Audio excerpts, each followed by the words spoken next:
Order! Order! You are an incorrigible delinquent at times. Behave yourself, man!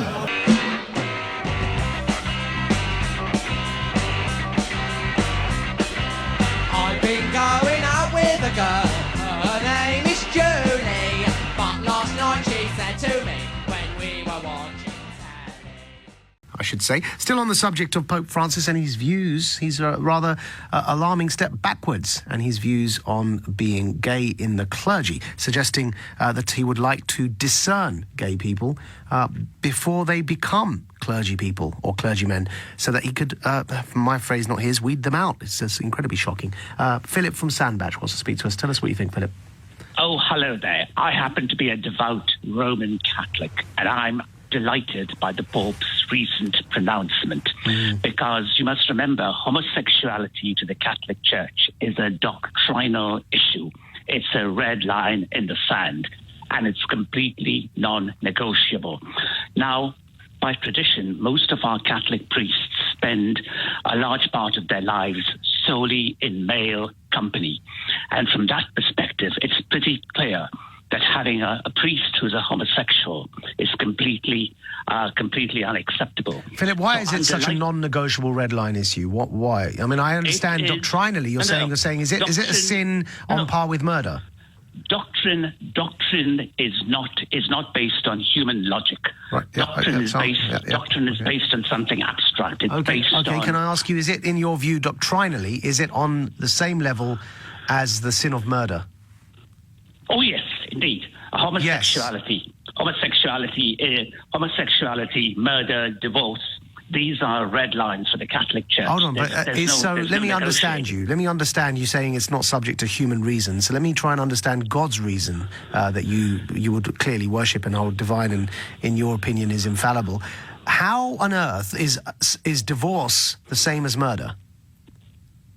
No, the point here is that issues such as divorce, murder, and homosexuality are doctrinal, which means they are... No, that's not the point here. The point I asked you very clearly is, are they on the same level doctrinally, on the same level of sin? And you said yes. So how is divorcing a woman as bad as murdering somebody? The Catholic Church has a very clear definition of sin. You've got two categories of sin. You've got a venial sin, which is a minor sin, and you have a mortal sin. So divorce, homosexuality, acts of homosexuality, and murder come under the category of a mortal sin. In addition to that, it's also doctrinal in nature. So it's something that the Catholic Church cannot negotiate. Right, and so I come back to you. In your view, God sees me divorcing a woman on the same par of wickedness as me murdering somebody. Oh, yes, indeed. Divorce to us Catholics is a very, very, very serious business. And you expect people to be able to understand and approach that kind of doctrine without being repulsed by it? Doctrine is not based on understanding. It's based purely on faith. It's not based on reason. As a Catholic, you just basically accept the infallibility of the Pope based on faith. So a gay person, Philip, for you is as bad as a murderer? Oh, indeed. Yes. I mean, frankly, Philip, that's an absolutely disgusting stance to take. It's also an immoral and an incredibly unjust stance to take, because what you're basically telling me is somebody that's doing no harm to anyone else is as bad as somebody that takes life, Philip. What kind of moral compass is that? In whose moral universe and what kind of God would hold such a thing? It's because it's based on Catholic faith and doctrine. It's not based on the human sense of reason. It's based on faith and doctrine. And basically, if you're a Catholic, you either accept doctrine or you don't.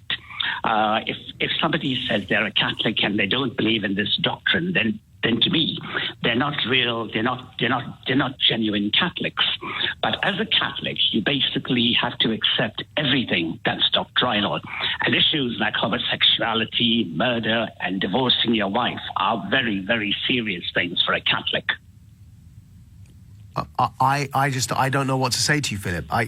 You know, the problem with this kind of worldview, by the way, is when you said there's two types of sins. When you make mortal sin and whatever, what's the other word you use for a minor one? The other one is a venial, right? A trivial sin. Yes. Venial sins and mortal sins. And if in your category of mortal sins, divorce is on par with murder and being gay is on par with murder, then you can understand where you then add another part of doctrine, your doctrine, into this mess, which is confession, repentance and forgiveness, and then you add another element into this, which is celibacy, right? And no wonder that the church is so riddled with this child abuse sex scandal, because if you think about it, if mortal sin, if murder is on the same level as being gay, then I imagine, to your mind, Philip, to your mind, somebody that has sex with a child and that's a mortal sin, is as evil in God's eyes as somebody that divorces a woman.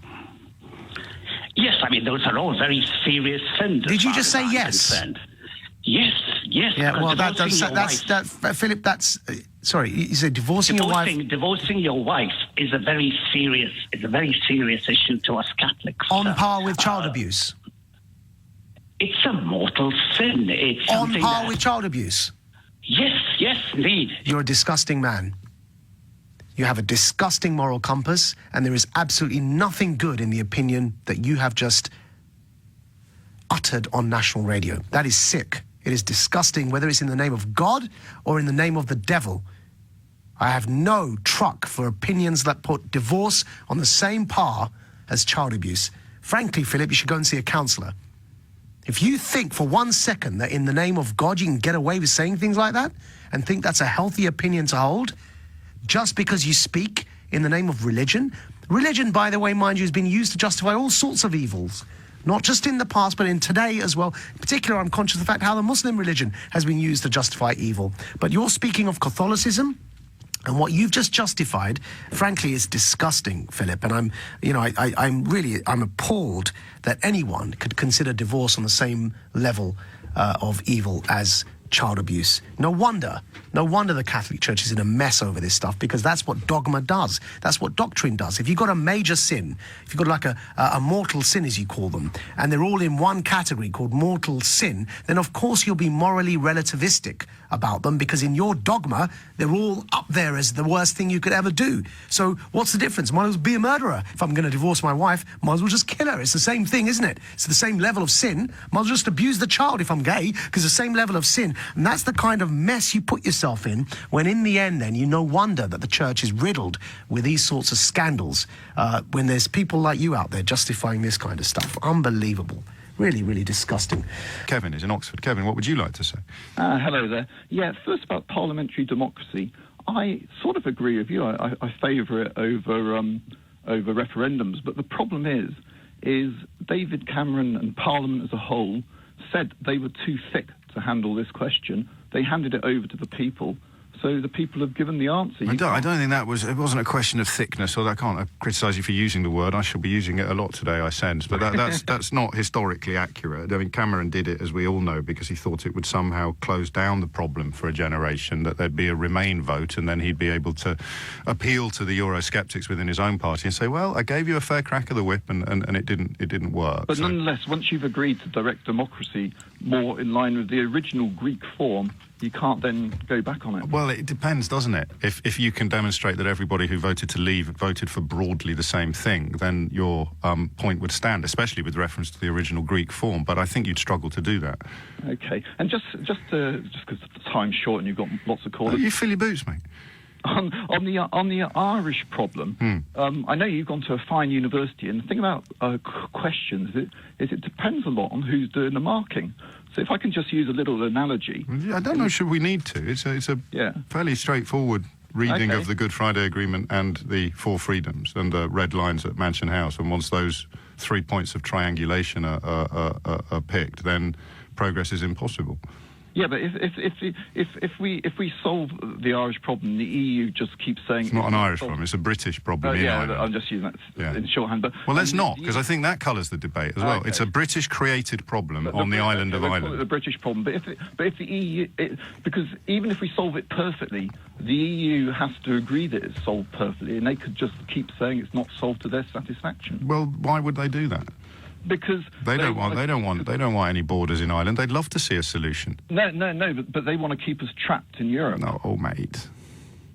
You know Why would you use a word like trapped? Well, let me. They want to keep us aligned to the terms of the Good Friday Agreement that we signed. Essentially, Britannia is a freedom-loving girl in a bar. Mr. EU's come along and said, "I want to leave you in my bedroom, but don't worry. The moment you solve a simple puzzle to my satisfaction, I'll let you go." If you were that girl, would you go back to the bedroom? I have absolutely no idea what you're talking about. A few people enjoy tortuous analogies more than I do. So you're describing the British border in Ireland as a simple puzzle. Well, go on then, crack on. How are we going to solve it? You yourself said it was a simple puzzle. No, I didn't. I said it was simple to understand why it's so complicated, but you think it's simple, so tell me how we solve it. Sorry, no, I've got you wrong. You said... That's all right, I've got you right. How do you solve the simple puzzle? I don't know all the technicalities. That doesn't matter, just give me the simple puzzle bit. How do you solve it? The problem with the border is they're saying it has to be a hard border, and the Brexiteers are saying there doesn't have to be a hard border because we can check things in and out without having to check every single car. We can do it using technology of various kinds. But they can't tell us what that technology is, and nobody who works in the sector describes that as plausible or feasible. But you think it is. You think it's simple, so tell me the solution. it's like I'm not an expert on border security, but what I know, but you're not an expert on girls in your bedroom either. But the analogy employed the phrase "simple puzzle." So what's the solution to the simple puzzle? But the thing is, come on, you know I'm going to keep doing this until you say there isn't one, or until you provide it. What's the solution to the simple puzzle, Kevin? Well, actually, I wasn't saying there was one. I was saying that... Yes, you did, my friend. No, but I thought you were arguing that there was one. Doesn't matter. You said it's a simple puzzle. So how are you going to solve it? Well, I'm saying the whole problem is it doesn't matter how simple it is. The Europeans will never pass your... Yes, but then you use silly words like trapped, which displays a level of, I don't want to say delusion, but a level of embeddedness that perhaps explains why you're describing something as simple, live on national radio, and everyone can hear you being completely unable to describe what you've called simple yourself. If you sign up to let the Europeans... Mate, you're trying to change the subject. I wasn't born yesterday. What's the solution to the simple puzzle?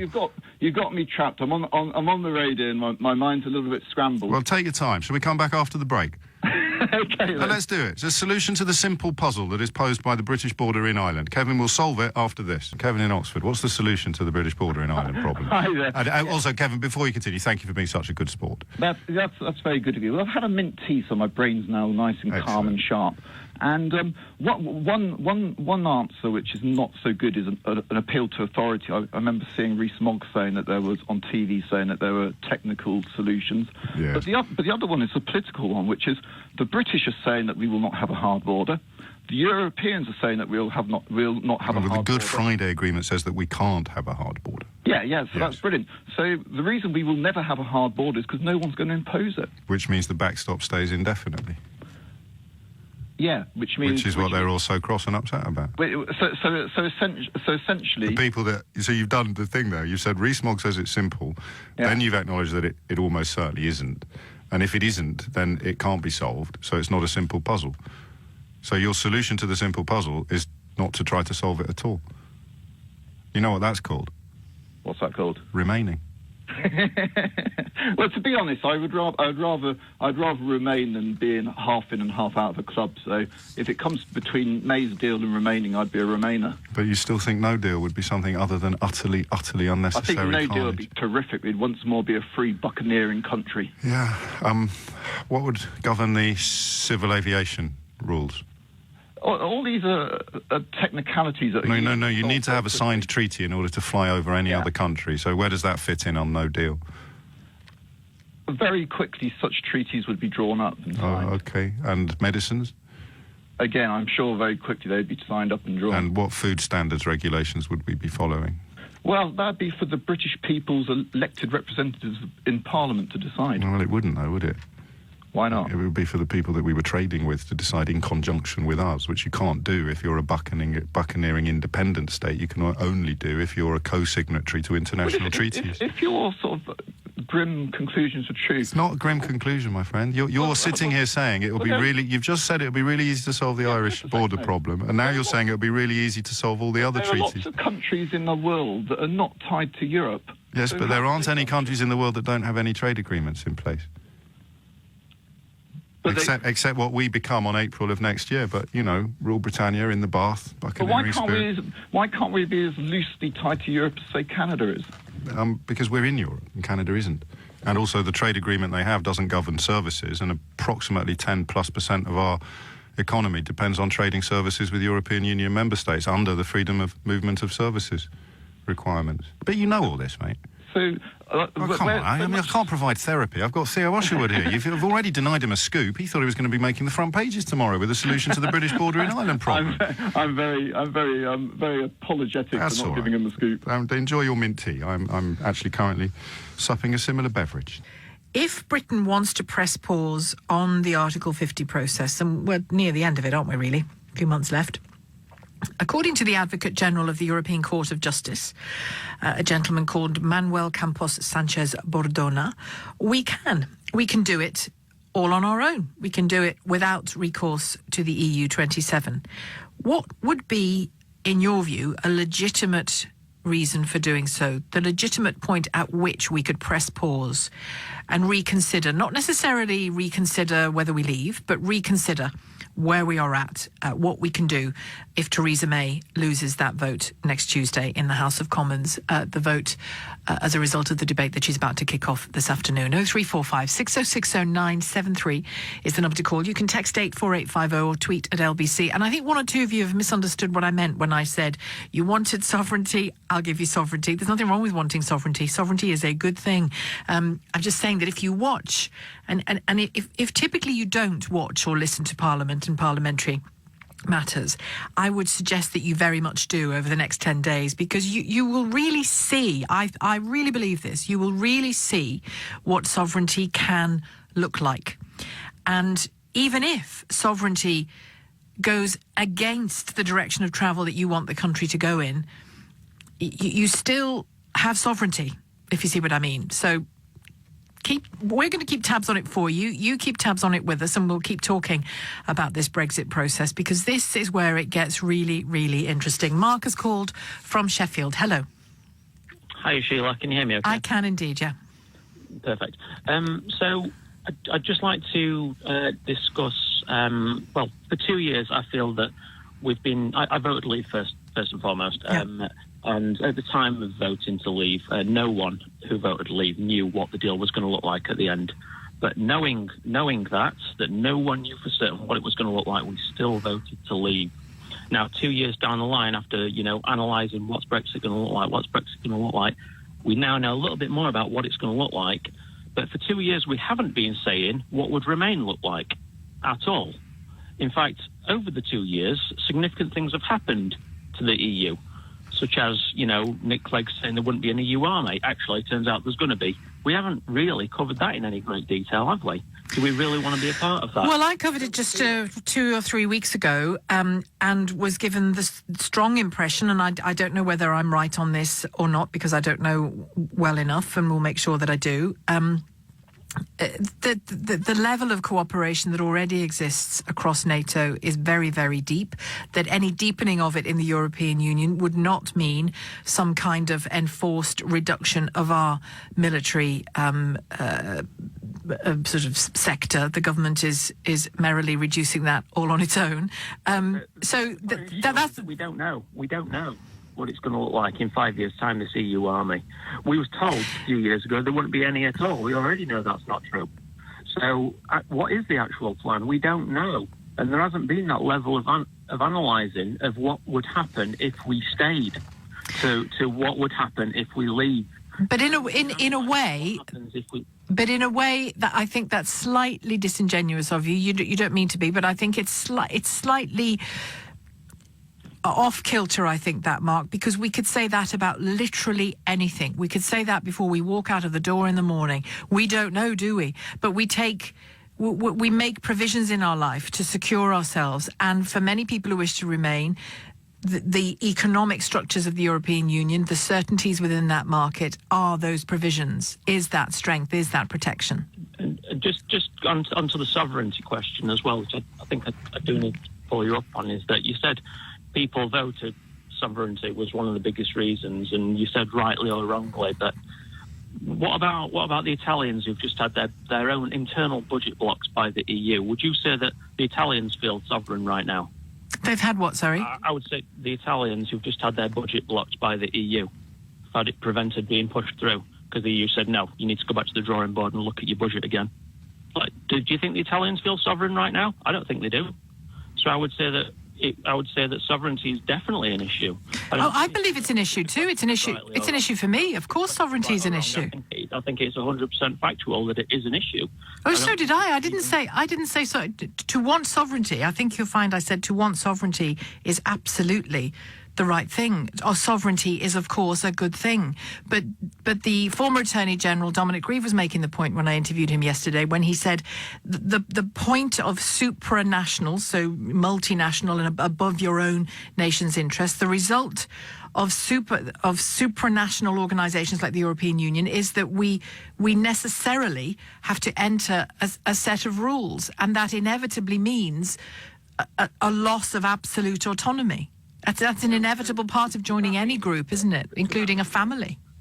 Does that mean that our government has no control over our own finances? No, it doesn't. It means you yield on elements of autonomy so that you can be part of a rules-based system, the rules of which you agree to follow. But did we agree to this? Yes, we did. I know that when the original vote happened, however many years ago, the original voters in the UK did not vote for that. They just vote for free trade. They did not vote to give away all these other X, Ys and Zs. So for you, there can be no moment at which pressing pause on Article 50 is legitimate? We voted 2 years ago, not knowing what the deal was going to look like, but we still voted it anyway. That says it all. So if there's a people's vote, do you believe that an aspect of... there needs to be one. I know, but I'm saying if there is one, do you believe that the only options, plural, that should be on that page are Brexit options? Absolutely. Yeah, it's either we leave with no deal or try and go back to the negotiating table. There should be no remain whatsoever, because that shouldn't be a question anymore. We voted to leave, not knowing what the deal was going to look like. People had ideas. That's all it was. It was ideas of what it was going to look like. People voted for various... But now we've got some facts, haven't we? Various reasons. We have including the future political structure of the European Union. The aspects you don't like. So why can't people vote on that and decide to stay potentially? Because we've already had the vote. More facts have come out, but more facts have come out about the EU and more reasons to leave as well. So, that's the point I'm making. You said it was ideas. I'd rather vote on facts than ideas, to be honest with you. I don't know how you feel about it, but Sheila, facts are coming out all the time. I know. At what point do you then say what if we do another vote and we vote to remain, and then the week after another fact comes out? I was like, hold on, we didn't know this 2 weeks ago. Should we have another vote now? We can't just keep doing it. All right, thank you, Mark. Mark in Sheffield. Let's thank you for that. Richard in Brighton, what would Jeremy Corbyn bring to the equation? Good morning. Oh, Nick, thanks ever so much for taking the call. Never spoken to you before, but Nick, I've just had a round with one of your researchers. I can't be doing this anymore. I'm sick of the whole lot of them. I'm 45 years old. I'm married with 4 kids. I've been brought up in the way to tell the truth. This lot, they can't even answer a question. They can't even answer an honest question. And if I have my way, I'll get rid of the whole lot of them and start again. I'm absolutely I don't know if we've got time to do that, in all honesty. Another bloke. Oh, yeah, let's get Corbyn in power and we go back to the EU. Right. What sort of planet is he on? Sorry, I'm just sick to the back teeth a whole lot of it. I've never done anything like it. What do you think's going to happen, Richard? Do you know what? I don't know. I honestly don't know. I don't think we'll leave. I don't think we've been told the whole truth. I'm at a loss. I'm at a complete loss, and I'm just sick to the back teeth, Nick. You know what? It's just you got people saying we're going to be better off, then you're saying we're not going to be better off, and we're going to lose house prices. You know, no one knows what's going on at the moment, and I'm just sick of it. I just want it done and dusted, whichever way it goes. Honestly, I don't think I'll ever vote again. I get your level of frustration. I think a lot of people want it done and dusted. I don't know about whichever way. I think some would say, look, they did vote out, and shouldn't it not just be out? But I sense and I hear your frustration, Richard. Thank you. Natalia in Chelmsford. Natalia, you're on the radio. What are you going to tell me? Good morning. Hello. Yes, good morning, Nick. Hello. Hello. I'm calling because I have a food business, a French importation food business, one of the few. My company's actually going to go bust as a result of Brexit. Right. But I still want to Brexit. I vote to Brexit. I voted to Brexit. What is it your company does?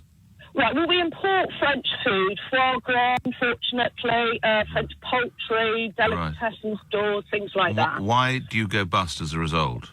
Well, the pound has been squeezed, obviously, for the last 2 years. Yep. Prior to Brexit, it was quite strong, but there's been a great deal of uncertainty. But that was predictable. I knew that when I made that vote. But why would you vote for something that destroys your business?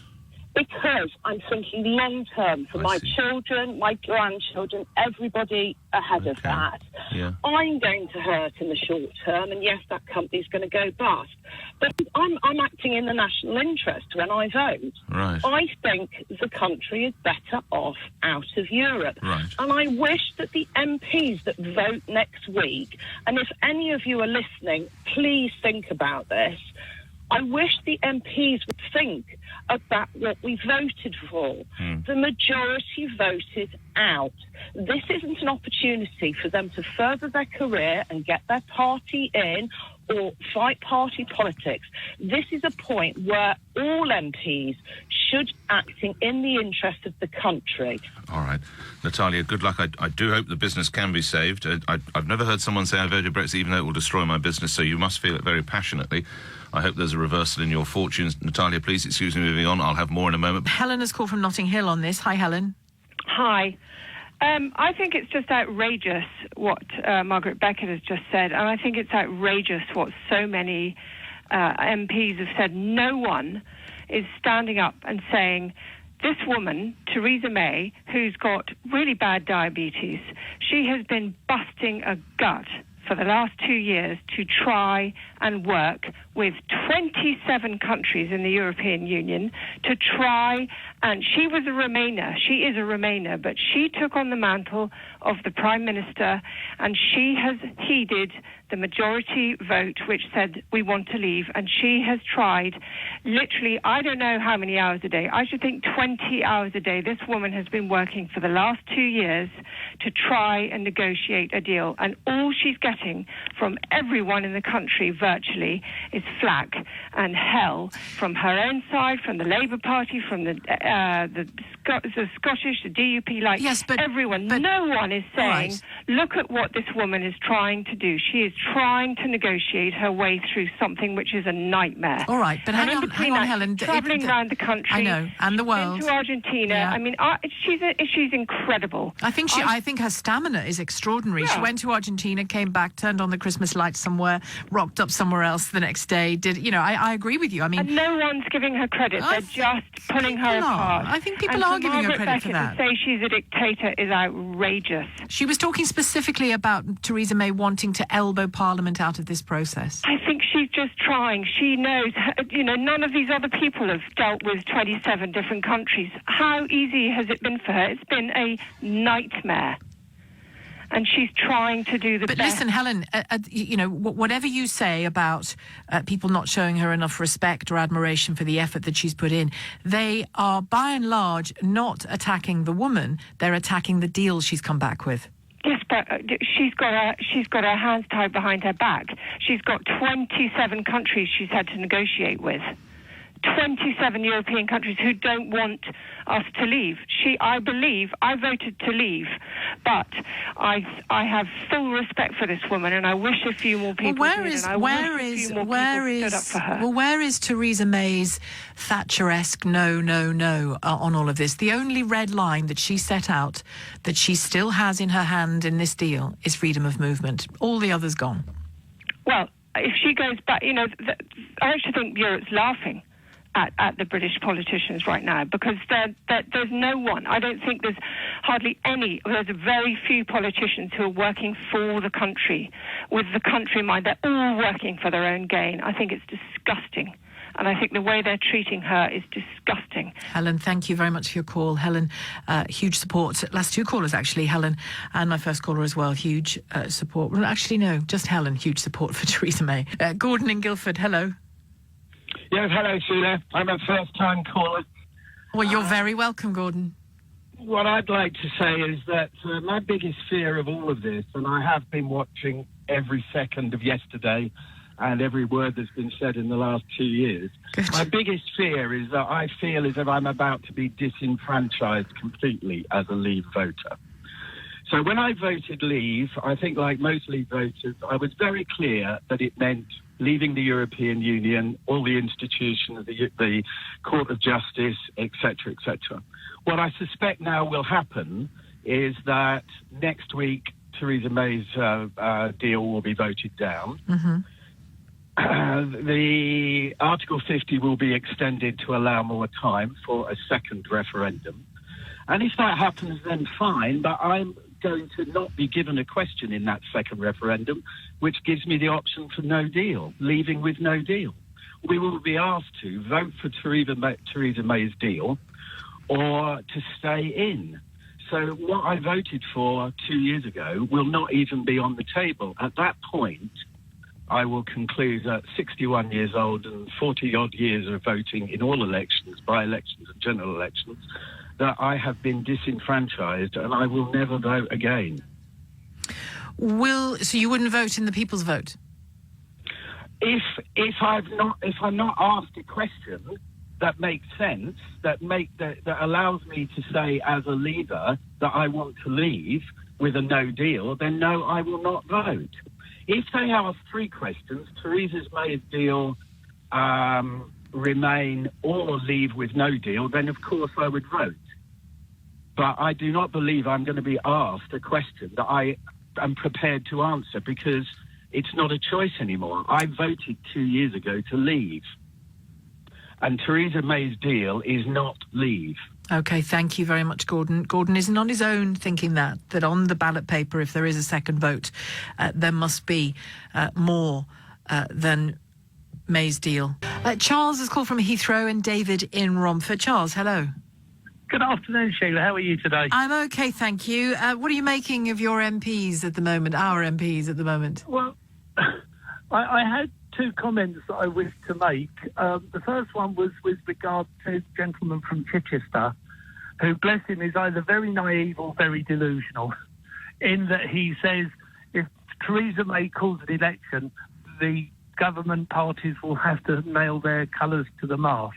Am I confused, or in 2017 did the Conservatives run their manifesto campaign on Brexit means Brexit? They did. And then promptly said, actually it doesn't. What Brexit means is we'll see if we can stay in through a back door. You mean the deal? If we do that, then I will be spending my Christmas Eve down at the local florist buying a small bunch of flowers to leave at the grave of British democracy. Oh, dear. Because it won't exist anymore. If there's an election campaign and the campaign is "this is Brexit," you'd regard that as an untruth, would you? No, if they turn around on Tuesday and vote for her agreed deal, which is not an agreed deal, it's what they've told her she can have, take it or leave it, and then we go back and have a second referendum, in which case we vote to stay, then that's the end of democracy. Do we? I think one way or another, that's how it will turn out. Purely because, the powers that be don't want to leave. But tell me why And by not tell me how it can possibly be the end of democracy for the very same people who made a decision 2 years ago to be asked to consider that decision again, and they can still come to the same conclusion if they wish. But we've had 2 years of debate. We've had 2 years of fact-finding. We've all learnt a few things. Do you still want to leave the European Union? Yes or no? Personally, yes, I do. All right. Well, listen, how is it undemocratic, Charles, for you to be asked that question again? How is it undemocratic? So if we hold a second referendum and it's 60-40 that everybody decides to stay, then the 40% of us that didn't like the result, can we beg for a third one?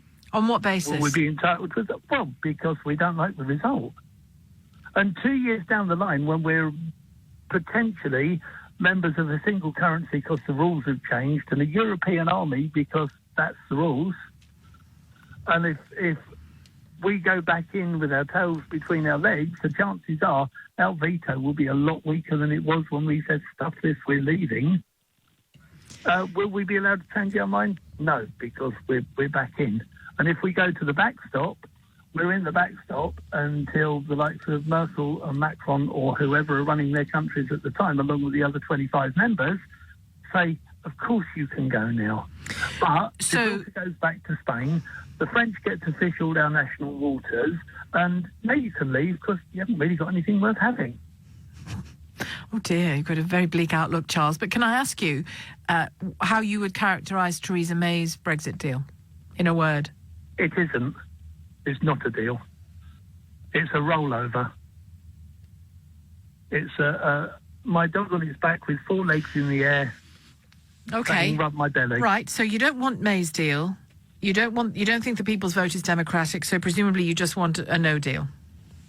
What I want is either a no deal or a deal that's actually better for England than the one she's come back with. Just England or the whole of the country? The whole of the United Kingdom, although the way things are going, it soon will be us and the Welsh, unless the Welsh decide they want out as well. Which version of Brexit, then, if not no deal, interests you? The Norwegian model, and I've been to Norway a few times. We had a guy on the radio earlier saying, oh, yeah, but beer's £12 a pint in Norway. Yeah, but Norwegians earn 80 grand a year on average. So £12 a pint to them is like £2.50 a pint to us with our average minimum wage. But you know the Norwegian option keeps freedom of movement. How do you feel about that? If people want to get in, they will get in. Freedom of movement doesn't particularly bother me. Is it the sovereignty thing for you? The thing for me is the fact that this is probably going to get me cut off, but in 1914 and 1939, the Germans wanted to rule us. They tried to do it by military means. This time round, they're doing it by economic means, along with 26 other countries that all think we can get our own back now. I'm not going to cut you off, Charles, but I think that is sub-junior common room student politics, that statement. It's nonsense. Yeah, absolute nonsense. Okay, so we have a parliament. Look. We don't. Look at what's happening this week in Parliament. Look at what's happening this week in Parliament. And Charles, pay close attention after Tuesday, because you are going to see that decisions taken in Parliament next week have precisely zilch to do with Angela Merkel or Germany or any of the other European countries. Correct. Okay, so what you think Tuesday will come down to what? I think Tuesday will come down to a defeat for Theresa May's deal. So watch closely after that and tell me Angela Merkel is in charge of this country. Thank you, Charles, for your call. Very good to talk to you, but I still think that last bit was a load of old nonsense. 26 minutes to 8. If the government loses its Brexit vote next Tuesday, what do voters think should happen next? How much support is there for a second referendum? And are there many people out there who would change their minds? Well, those are just some of the questions that Nick asked when he sat down for dinner with 8 people chosen for us by the pollsters Ipsos Mori, who live in Bedford in southeast England. 4 of the 8 voted to leave in the referendum. The others wanted to remain. I'm going to say a word to you. And I want to know what instantly comes to your head. I don't want a long paragraph. Brexit. Jackie. Boring, dragging on. Tiago. Overkill. Mark. Disaster. Mairead. Shambles. Complete shambles. Sharon. Annoyed. Kerry. Long, taking ages. Sarah. A disaster, I'm afraid. Martin. Going against democracy. Same question in a way. Theresa May. What word comes to mind? Tiago. She's stuck. I think now she's stuck and she's got no choice but to stay the course. Gary, you're nodding. Yeah, she's kind of just doing her duty, I guess. She did try to get the best deal possible, she feels, but if her heart's not in it, she's not going to deliver, really. Sarah's looking a bit concerned. You're not looking like you're going to say nice things about Theresa Well, May. I'm not going to be rude about her, but I think belligerent would be something I would possibly use to describe her. And belligerent in what way? She feeds on people trying to pull out the rug from under her. The more determined she is to keep ploughing a path, it's almost like a self-destruct mechanism. Sarah's not admiring her. A few of you seem to be saying, well, you know, I'm not a great fan. Jackie? From the position that she actually got left in, picking up the pieces from Cameron, I think she's doing a pretty good job. But she's tried to do her best and been in that situation. I think she's performing as useless as she was as Home Secretary. She appointed Brexit secretaries or Brexit people and then decided that, nah, not interested in what you're doing, I'm going to go do it and ruin it even more. So if you could have anybody for Brexit, anybody you like. As much as I really don't want to mention this person, I think Boris Johnson would have been the right person for it. If you're trying, You as someone who voted Remain, yeah, you want Boris Johnson. That's the person that I think would have given a proper Brexit for the people that voted to leave. It was his idea, wasn't it? Wasn't it his brainchild? What can he do that she can't? Probably negotiate. Yeah. She's negotiating against 27 other countries who are sticking together. Yeah, but I don't think the EU are making it particularly easy for us No, either, are they're they? not. They're calling it a union, but it feels more like getting out of a gang. They're bullying us. I knew right from the word go that they were never ever going to make it easy. So if I had my vote again tomorrow, I would vote even more so for it now because I know it's so much the right thing to do. Because they've made it hard. That makes it a good thing to get out. They've made it hard for us. It shouldn't be easy to get out. So if people can just sort of jump in and out whenever they want to, what's the point of having the European Union in the first place? Do we then get the benefits of being part of the EU without being in the EU? Martin? Best way to negotiate is you rock up and you go, we're leaving, don't want nothing, and turn your back. Because I guarantee 27 states would have come running across that border with their plate saying, no, we'll give you this, we'll give you this. That's very blasé to say that. As a country, we import around about 40% of our food, I believe.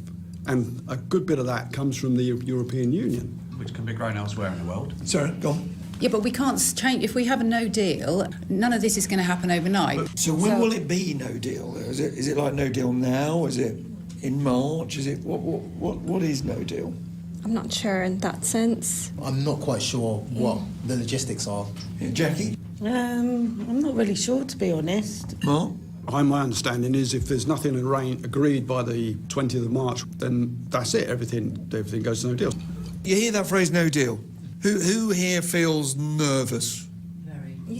I am worried. I've travelled a lot in my short life, and the easier it is to do, the better. You gain experiences, you share culture, it's great. I'm worried that I won't be able to be as free as I have been. Sharon, are you convinced by any of this? I'm not worried at all. I think the worry is the way everybody whips it up. It's a bit Chicken Little, isn't it? The sky is falling, the sky is falling. Why would all these people, all these businesses say, well, we've got to stockpile food and medicine? There's some businesses, you quite often find the businesses that do seem to be the most concerned are the ones that have got something to gain by staying in the EU, and it's not always for the benefit, I think, of the average UK citizen. I think it's more of a monetary thing.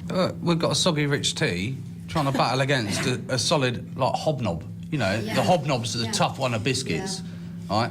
If we sent a hobnob with chocolate on to battle the hobnob, we'd have won. Who is the chocolate hobnob?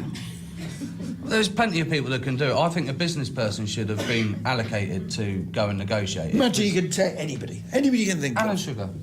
Yeah, but he's for Remain. But if he's tasked with negotiating a good deal, he'll get a good deal. OK, big vote next Tuesday. Imagine Theresa May loses. What does it mean? How important is it? Sarah? Another referendum. Same. New leader. I think she'd be ousted. Yeah. You think she'd be gone? No, I hope so. Referendum, I'm sorry. Let me just ask something. Has anybody changed their mind since the last referendum? No. Anybody? Anybody thinking of changing their mind? No. OK. I am now Prime Minister. And I announce a second referendum. I want to know how you feel. I feel disappointed, to be honest, because I don't feel that I'm getting what I voted for. Chapper? Personally, I think that'd be great, but democracy works in certain ways, so we vote for something and we have to stick with what we vote for. Although you personally, on a personal level, would love us to stay. You think it's a bad idea to... But I still think that wouldn't be a good idea, because... I think there'd be anarchy on the streets. It'd be like downtown Baghdad. Why? Because this is a democracy and they should be going with what we voted for. Democracy doesn't mean that you can't change your mind. Has anybody here lived a perfect life? Would they ever... You'd never go back and change anything about your life? No. Nothing? Exactly, yeah. So you want the chance to change this decision? Yeah, to go back. Well, not to go back, but to have more information, see... And yeah, much more informed decision. That's all. I might choose the same thing, but... OK, just want to hear Marie. I think with the original referendum, the campaigning, it was ridiculous. There was a lot of scaremongering. There was very little actual fact. I want to know what you say to Martin. I mean, Martin's just said he'd feel very angry, and he thinks it would be like Baghdad. He thinks there'd be trouble. I feel angry too, because like I say, I don't feel that I'd be getting what I've actually voted for. If you put it to the country and it's still for leave, then fair enough. But what he's saying, many people, isn't it? Jackie. If it would have been the other way round and the voting was to stay, there wouldn't be no kick-up over it at all. Nothing. Well, politicians struggling to come to an agreement. Who do you blame for that? If the leaders are not able to get their homes in order, how can they expect them to come to agreement? What, the party leaders? The party leaders, yeah. So they need to put people in line base and say, look, this is what we're doing, because they need to show a united front to us, because we're the ones at the bottom here just sort of looking around thinking, what's going on? And Theresa May's to blame? Theresa May and Jeremy Corbyn. I think all of them in there. His fault as well. Jackie?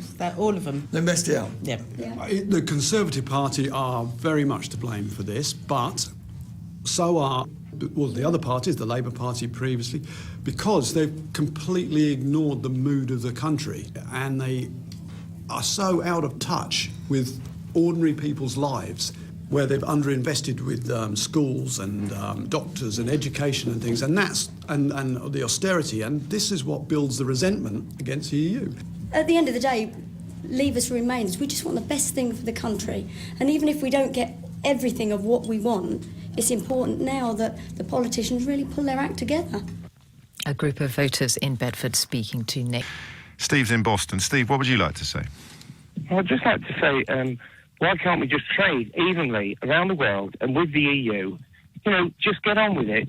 I'm a builder. I've just had 8 years of torture, not very good trade. Now it's booming.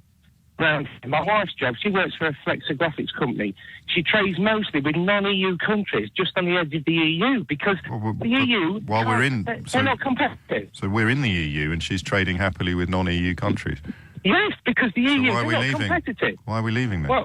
Well, look, we can still trade with them. It's just that we want that's free not, trade. That's not what I asked. If she's doing great trade with countries outside the EU, how can No, that be... she's doing trade with both, but exactly. More So why trade do we is need to coming leave from them? non-EU. Yeah, but she's already trading with them, Steve. So the argument that we need to leave to trade with them just fell apart beneath your very feet. Well, no. We should just trade freely with the EU and the rest of the world. But you just told me that she does. Well, yeah, but so why are you complaining about it's terrible to leave? Well, I'm saying we don't need to leave because she's already doing what many people told us we had to leave to do. I mean, and also, you know, when you say... We need to control our own rules. We should rule ourselves. So when she trades with a non-EU country, they obey our rules, do they? They don't have any say in it themselves? Trade's trade. Yes, and it involves two people agreeing on a mutually recognised set of rules. So it's never going to be our rules, is it? It's always going to be two bodies, two trading blocks agreeing on a mutually recognised set of rules. But we're not ruled by people elected.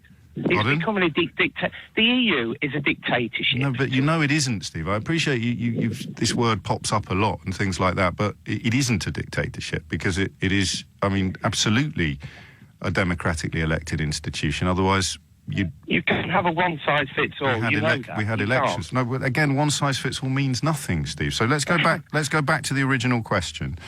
What in the future will make you look back and say to me, "You see, look what we're doing now that we couldn't do then"? Argue and waste time. Argue, waste time, and no. I mean, in the context of, to use your example, trading or anything else that's policy-based or political, 10, 15 years from now, what will we be doing that we can't do now that will make me go, do you know what, Steve, you had a point? To a certain extent, not a great deal different, apart from, hopefully, we'll be just trading freely and fairly. Yes, but you've already told me, using your wife's example, that she already does that. So what will she then, not just me, what will she be doing 15 years from now that will make her say... that will make her say to me, or okay, I mean, obviously, it doesn't have to be specifically her, anybody at all who can look back in 15 years and say, look what I can do now that I couldn't do then. What would you go for first, do you think, mate? It's clutching at straws. We don't know. That's my view. Let's just look after what we've got. Yeah, well, and that's membership in the right manner. Steve, what we've got is membership of the single market and the customs union. So I agree with you. We should look after what we've got, but you think we should leave what we've got. So you can't look after it while leaving it. Final chance, 15 years, 20 years, 50 years from now, what will we be able to do that will make you look at me and say, you see, look what we can do now that we couldn't do then? Don't know, but I just want to make our own rules, control our own country. Yeah, but we've established that that's impossible if you want to trade with other countries, because you have to have a mutually agreed set of rules that you have both consented to abide by. That's why we always have. It's rules. But you're the one that brought up rules, not me, Steve. Look, just fairness and honesty, which MPs are not capable of. Well, that might be, but that's not an answer to the question. As a passionate leaver, what it is, 15 or 20 years from now, that you'll be able to point at and say, look what we can do that we couldn't do then. What have you got, Stevie? We'll just probably have less problems. We'll just probably have less problems. Yeah, less red tape and less problems. Less red tape and less problems, but we should also look after what we've got. Oh, somehow. But I don't think no one's got the answer. But I have. We're just wasting time. I've got the answer. Just get on with it. I've got the answer. There's nothing that you can say to me will be happening in 15 years that you can point at and prove that Brexit was a good idea. But I don't want to conclude that until I've given you one more chance to answer the question. Well, it's kind of you can't answer it because we don't know. So why are we doing it? Look, I can only speak for what's happened to me in my job. We've had 8 years of torture, thanks to the bankers, in which none of them have been. Yes, but Steve, if you're going to tell me things are going really well now, you know what I'm going to say, don't you? Yeah, they are. Yeah, but they're not going very well because of the EU. No, but I'm going to point out that we're in it. Yeah, well, it's not working. So we don't need. So the EU won't exist. I thought you just said things were going really well while we're in it. How is that an argument for leaving it? Well, they're going well here, but they're not going very well over there, are they? Over where? In France, in Italy. But you just said all I can talk for is my own job, and now you're talking about Emmanuel Macron and Italy. No. How did that happen, Steve? We have to be linked to them. We have to be law takers. So you don't want to trade with them anymore? I do want to trade, but fairly. I don't want to take the rules. But you can't trade without rules, Steve. Basic rules, not just takers. So what rule is it, top of the list, the rules you're looking forward to getting rid of, mate? European Court of Justice. And how does that affect trade? Not a great deal, but trade. So let's try again then. In the context of still trade with us. Yes, but according to rules that are set in this case by them. So what are the rules you're looking forward to getting rid of? Well, we haven't got it good enough businessmen to argue the case. When we buy more off them than they off us. Steve, this is, mate, you know this is just word salad now. It's really simple to give me a rule that you're looking forward to getting rid of. Oh, you're right. I couldn't put a finger on it, but... Why'd you vote for it then, mate? Oh, because we're... well, why did... is it 90% of my area voted out? I'm asking you, Steve. I can only talk to you one at a time. Well, yeah, I voted out because I just want things to be more controlled in my country by my country. Right. For example? Pardon? For example? Well, immigration for a start. Okay. It's controlled. Thank you, mate. There we go. It's 10:46. Yeah. Jack's in Woking. Jack, what have we got? Hi, James. Hello, James. You were just asking in a few years what's going to be different once we leave the EU, or what would look better. And I believe that our goods and commodities that we buy are going to be more negotiable with the outside European countries outside the European Union rather than inside, because we're held to buy certain goods from the European Union at the moment rather than going elsewhere. Well, also the countries with whom we have trade agreements via the European Union. About 750 separate treaties, I think. Yeah, I got you that. So what sort of countries are you thinking of? Just, I'm not going specifically to certain countries, but with respect, mate, you have to, because I'm asking. Right. You have to point at the thing that makes me go, Some of our African countries, we can get cheaper fruits and vegetables than we do from the European Union. No, we can't, because the 50 poorest countries in the world have something called an anything but arms agreement in place, which means we don't put any tariffs at all on their exports of things like cocoa and coffee. And that's the 50 cheapest, I beg your pardon, the 50 poorest countries on the planet. So that one's off the table. Next. Well, you're just kicking me out the field, aren't you? I'm not. Reality is. The cost of fruits and vegetables are less there. If we were to purchase, but there's no tariffs. There's no tariffs on any of them. So we're allowed to just purchase our fruits and vegetables there, then, are we? They not have to come through Europe first, do they? No, of course we can. Anything but arms is the phrase that you need, and that means that the European Union doesn't put tariffs on anything that's imported from the 50 poorest countries in the world, Jack. Well, one of your other presenters the other day was saying how we have to get fruits and vegetables from the European Union. Here's what you have to do, Jack. You have to ring him up and give him or her the evidence that I've now given to you for free. I did try to do that. You tried to phone up someone on LBC and argue the opposite of what you're arguing with me. Yeah, you're right. I know. Yeah. I know. But also at the same time as well, I mean, I work in health and things like that. And another thing that gets me down as well is that the translators that we pay for them, right? And we pay them more than we pay our nurses. You see, yes. And I just feel like in a few years, well, you could always learn another language. Side of the film. Pardon? You could always learn another language. Yeah, you could. Yeah, that's what I mean. That would be much better, wouldn't it? Or we wouldn't be forking out on the NHS for the translators that we're paying the nurses that were. So when we leave the European Union, we're going to sack all the NHS translators, are we? No, they're not NHS translators, though, are they? They're self-employed. I don't know, but we're going to sack them all, are we? Well, no, we're just gonna have the European citizens to just pay for them like they should do.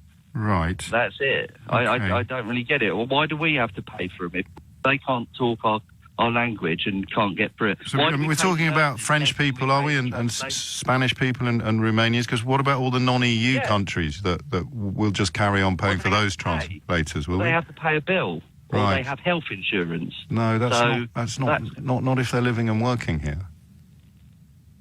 But then they're paying their taxes, aren't they? So are the European Union workers. Well, they won't be once we're out the European Union, will they? Or they will have a visa. When we leave the European Union people won't have to pay taxes anymore. No, they will be paying taxes, but they'll have some sort of visa. Hang on, I just need to clarify that, because Ivan's about to put in a bid on a new car. Are you sure that they won't have to pay taxes anymore?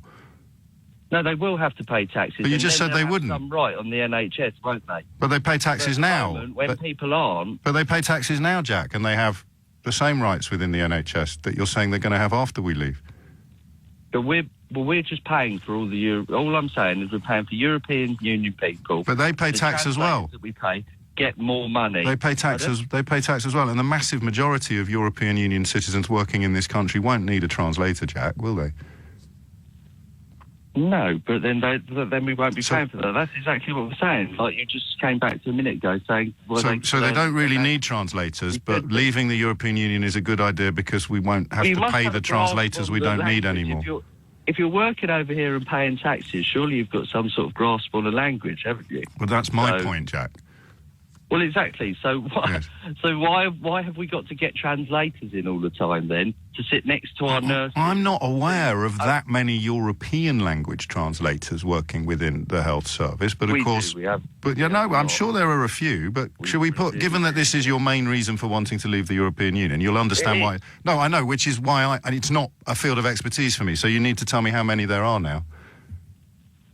I couldn't give you off the top of my head, but let's. Well, is it in the hundreds, the millions, the thousands? Well, let's just say I see up to, I don't know, let's say 5 an hour walking the door in one hospital. But they'll be and they're all translating European languages, are they? From different languages. For example, which sort of languages? 80%. Go on, which sort of languages, Jack? We've got a lot of Spanish people that come over here. Spanish translators in the NHS. Polish. Yeah. Okay, and that's why we should leave? No, it's just so we shouldn't be paying the money that we're paying. We're paying them probably close to double what we're paying our nurses. But they're probably English. I think it's right when we shouldn't have to use them. They're probably English. Have to use them. They're probably English, who just speak a bit of Spanish. No, they're not. Well, it's how not do you like know? That. It's not. I'm just saying the way it is. That's all it is. I just don't feel. I feel that's a sector that shouldn't really need to be there. Yes. So you should be there. Or if you need that service, you should have to pay for it yourself rather than having the NHS. And that is when we look back, we'll be sitting there in 15 years in time, and you will say to me, "You see, Brexit was a brilliant idea. We've got fewer translators in the NHS." No, we've saved nearly £100 an hour per translator for however many people they translate per day, times however many hospitals there are in the country. The money process goes on, doesn't it? The most popular languages that we currently pay translators for in the NHS are, you might want to write this down, mate, in case you do phone anyone else on the programme, Bengali, Gujarati, Lithuanian, Nepalese, Punjabi, Polish, Portuguese, Turkish and Urdu. Okay. Have a great day. But that's not European Union, is it? No, Jack. Oh, crikey. Gareth is in Matlock. Gareth, what would you like to say? Hello, James. Hello, Gareth. Well, I think I've got about 10 years on you because... I'm 46 and 3/4, Gareth. Well, I'm 55. Yes. So I can say that I went to school, the comprehensive school, in the 70s. And I remember seeing my geography teacher gave me a map showing all the prospective European highways that were going to be built with our connections with the European Union. Now, this was in the 1970s. Yeah, that was in the 70s. Right. You know, it was all a big focus on the bright future for Europe, which, it has been, and we've had a lot of good connections with Europe, and we still do. But the problem is, I don't think we've ever actually participated properly. And I think, in a certain extent, the country as a whole has taken its eye off the ball. Being a member of Europe has made us quite lazy. I've lived in France in the 90s. I've seen... Thanks to freedom of movement. All the infrastructure, yeah, freedom of movement, I agree. But then again, in the same house I lived in, I was living with some Americans who didn't have freedom of movement, and one of them still lives in Portugal. So £48,000 a year you'll need to be earning to work in Germany as a third country. But in any case... Yeah, carry on anyway. My sort of vision for leaving Europe wasn't walking away from Europe per se, but it was that we could have a bright future and we could focus on renewing the country. We need some new infrastructure and we need to do it ourselves. I think it's made us lazy. I think one of the routes that we're supposed to go... Well, I'm not lazy, and I thought we already had a bright future. So what sort of infrastructure are you talking about? Roads, bridges, tunnels, just things that we should be doing ourselves. You mean like HS2, the Channel Tunnel, Crossrail?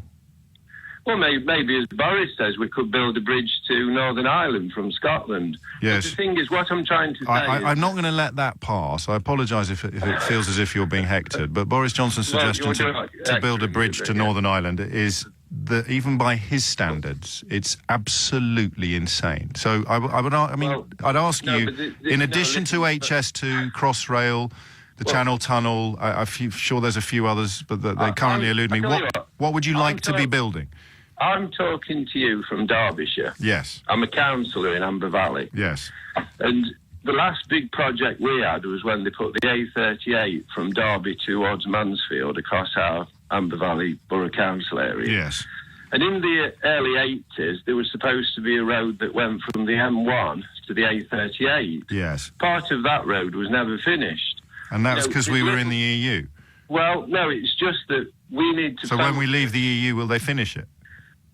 Well, what I'm trying to say is I think Britain as a whole needs to look to itself and do some improvements and not rely on the EU to do it. Why do we have to be outside the EU to finish off the A38? No, the point is because when you go to France, as I'm probably sure you have, when you I've never worked there like you have, and now I'll never be able to. Alps, Carry on.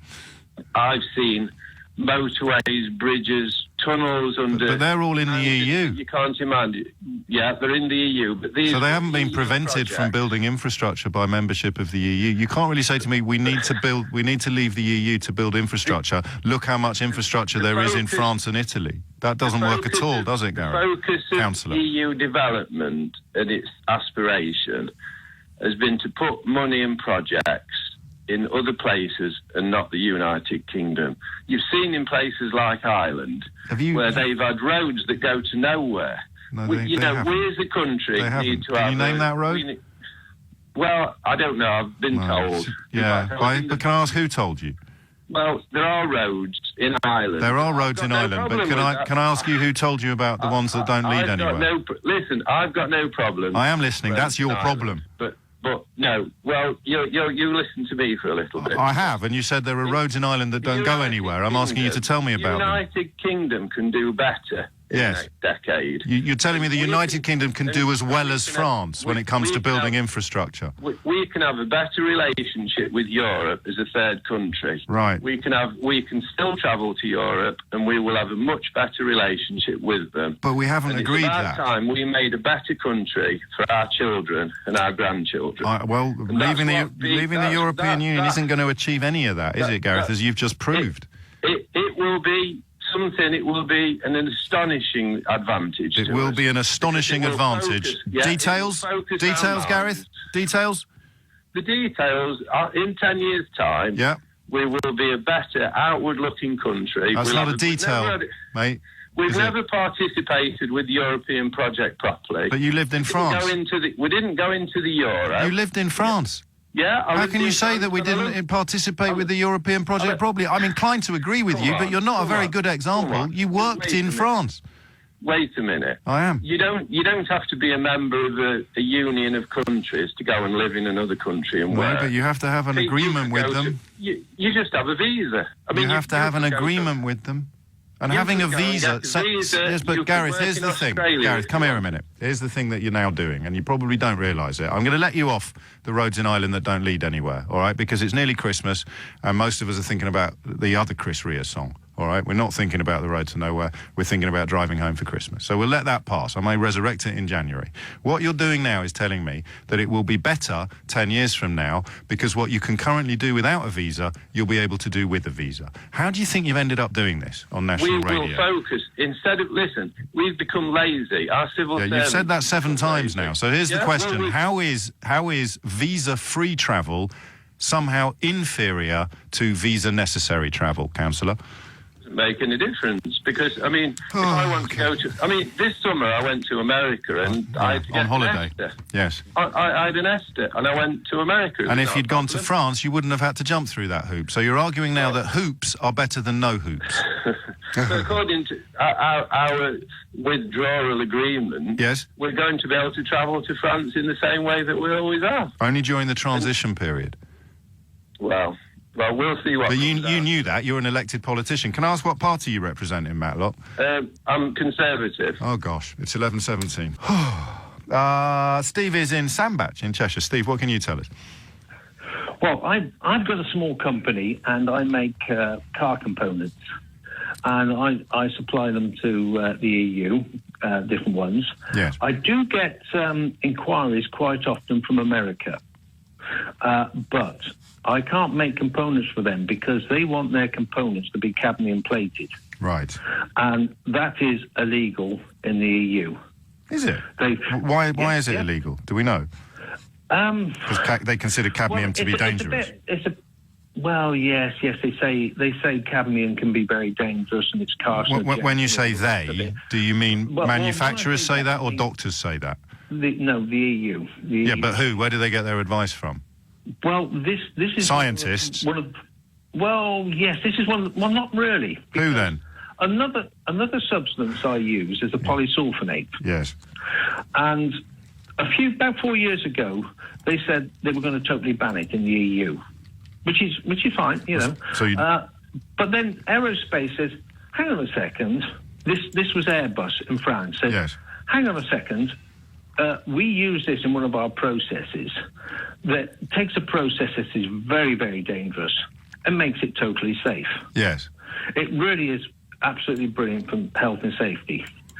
Why do you want to ban it? And they said, well, this person over here said he wants to ban it, and I forget who it was. And I can't really engage with you with so little detail. Okay, carry on then. They said that he had no evidence at all. But you can't remember who he is, so I can't really check. So then it wasn't banned, so it hasn't been banned. Yeah, but we're talking about cadmium, right? But then we talk about cadmium. Yeah. Well, why do they think that's hazardous? Well, probably scientists somewhere or other said, well, we think it might be carcinogenic. But without any proof or without any experiments? Or are they just sort of, what do they do? Just close their eyes and stick a pin in the elemental table? Well, I'm sure they did lots of things. But the point I'm making is that I can't make these components for America. Perhaps the American people are different to British people or European people, and cadmium probably gives European people cancer, but it doesn't give them cancer in America or something. Well, we know that America has much lower standards for a whole heap of regulations. Have you seen the stuff about how many maggots you're allowed to have in a kilo of rice? Well, it's not that funny, mate. If it ends up on your plate, it's lung problems and liver disease, isn't it? Lung problems.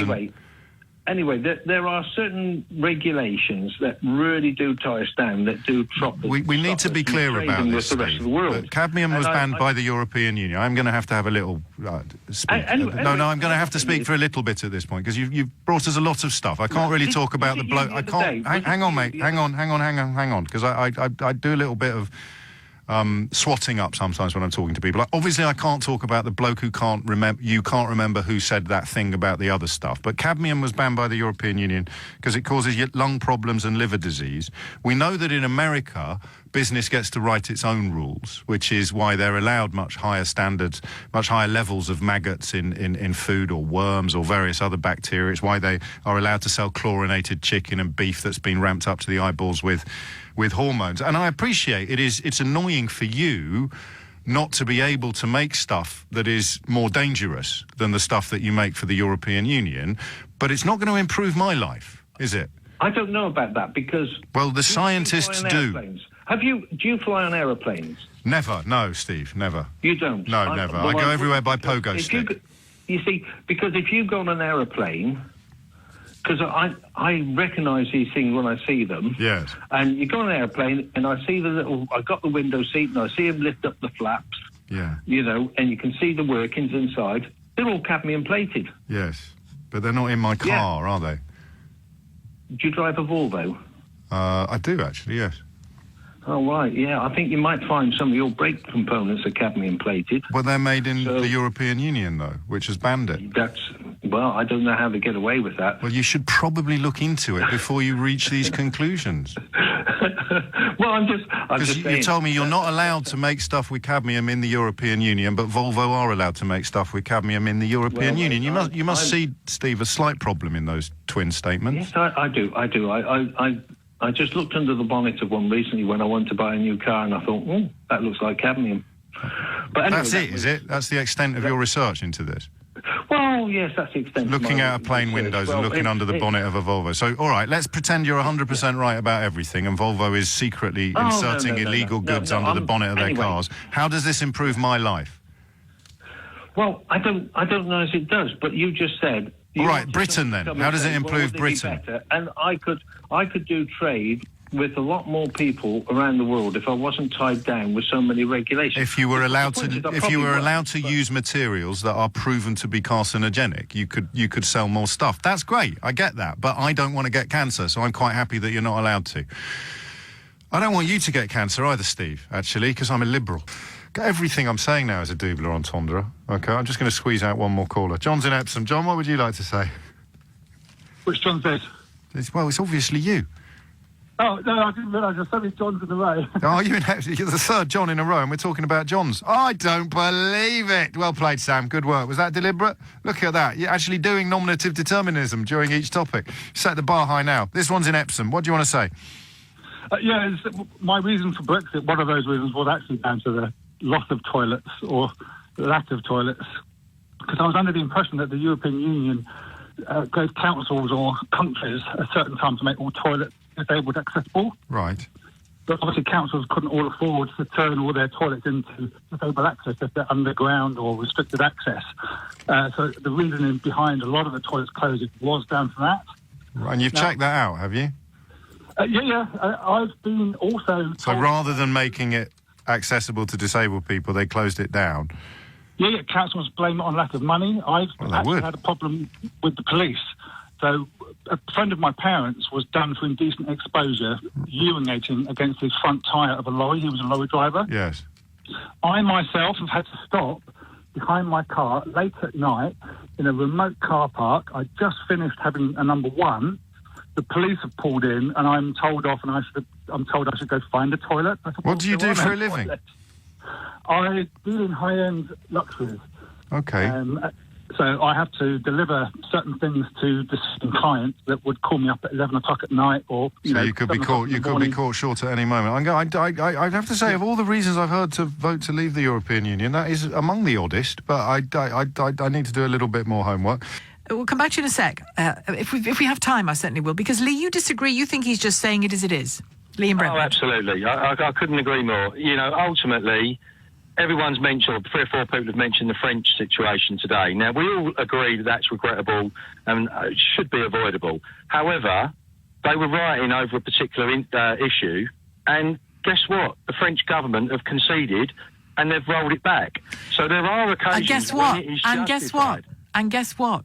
People died in those riots. And guess what? And guess what? No, you let me... And guess what? Let me play your game. And guess what?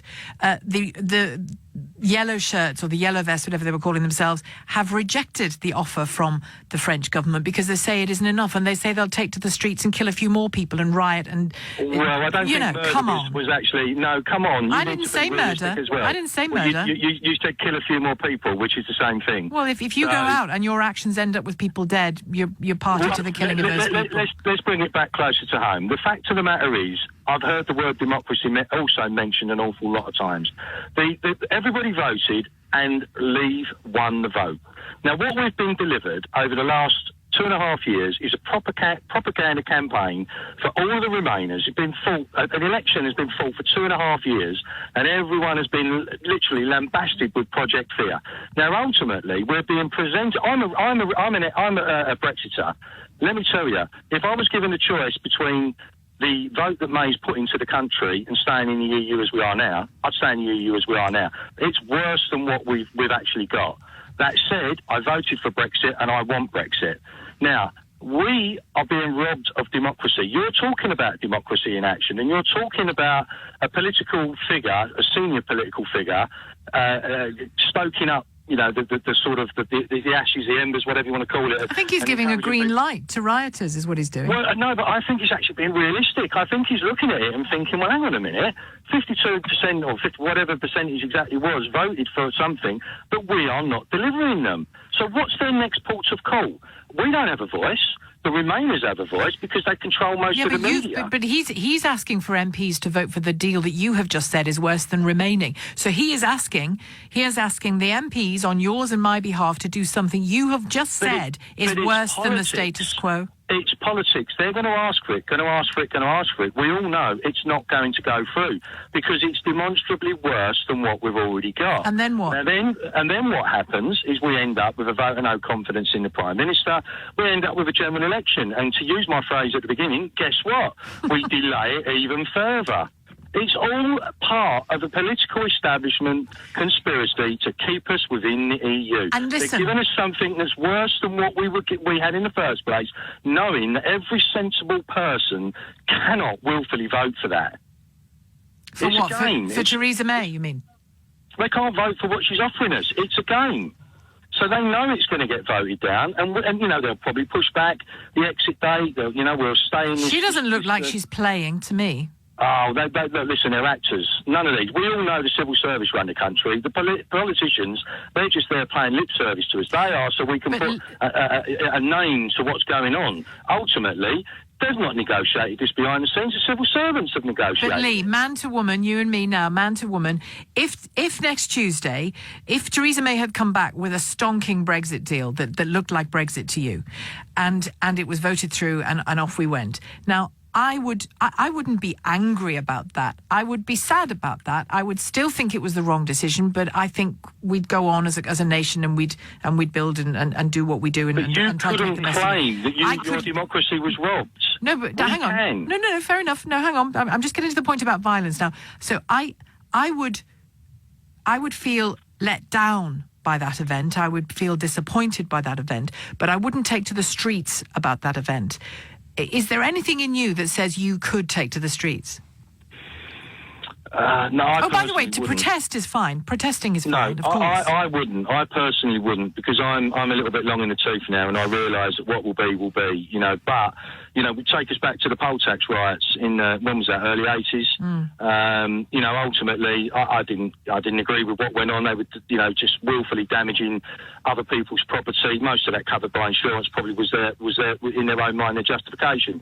I could never condone that. However, did it get to where it needed to be? You could take this all the way down the path. You could take this to Nelson Mandela. He was a terrorist at one point, but then he became, a beacon of hope for the rest of the world within a generation. So you can't have it always. And my point is, going back to what you said, yes, you wouldn't take to the streets, but your democracy hasn't been robbed because you lost that vote. You're a Remainer. You lost that vote in a democratic election, and ultimately both sides had the opportunity to present their case. But if we're talking about you and me, let's. I know what you mean when you say you. Let's shorthand it to you and me. But you and I live in a parliamentary democracy, and right now that Parliament is thrashing this out on our behalf. That's democracy, Lee. Like it or not, that's democracy. If I genuinely believe that to be the case, then I would agree with you. However, we have a Prime Minister that has more or less nailed herself to the mast of Remain. Everyone, as I understand it, she never came out and said either way at the beginning, which was probably convenient because if Cameron lost, ultimately they had someone that hadn't committed either way, and then there could therefore be the figurehead in the negotiations. But we all suspect, and everybody suspects, that she's a Remainer, and ultimately what they're doing is they're playing lip service with us. They're presenting to us an option that is worse than what we've already got. OK, Lee, I'm going to have to leave it there because it's news time, but great to talk to you, Lee, in Brentwood. And Rochelle wants to speak to us from Purley. Tell us what you think. Yeah, darling, listen. One, Labour put us in this disgusting financial state, OK? And to be honest... Sorry, what do you mean, Rochelle? Explain. I'm not sure what you mean. Tony Blair put this country... Innocent people died. Right. But besides that, Corbyn will never get in. We are intelligent enough to know the damn difference. And then you got Cameron, who was a useless Prime Minister. Yes, thank God Everybody brought in the referendum because we, the people, voted. You're my son's age. You don't know what it was like before you were born. Life was good. I'm not sure anyone would know what it's like working. before they were born, Rochelle. No. Sorry. You're 44, the same age as my son. I'm 41. Before my son was born, life from the 60s, well, it was hard. 50s, 60s, 70s. But we had a good life because we worked hard to give the generations coming along a better chance in life, yeah? But because every time we've had Labour in, they've been absolutely useless, wasted our money and destroyed everything. Now, the reason why we've been in such dire straits and struggling and had to cut back and whatever, because of what Labour done. But talking about the referendum, we don't need another referendum. The people voted. And basically, the day that...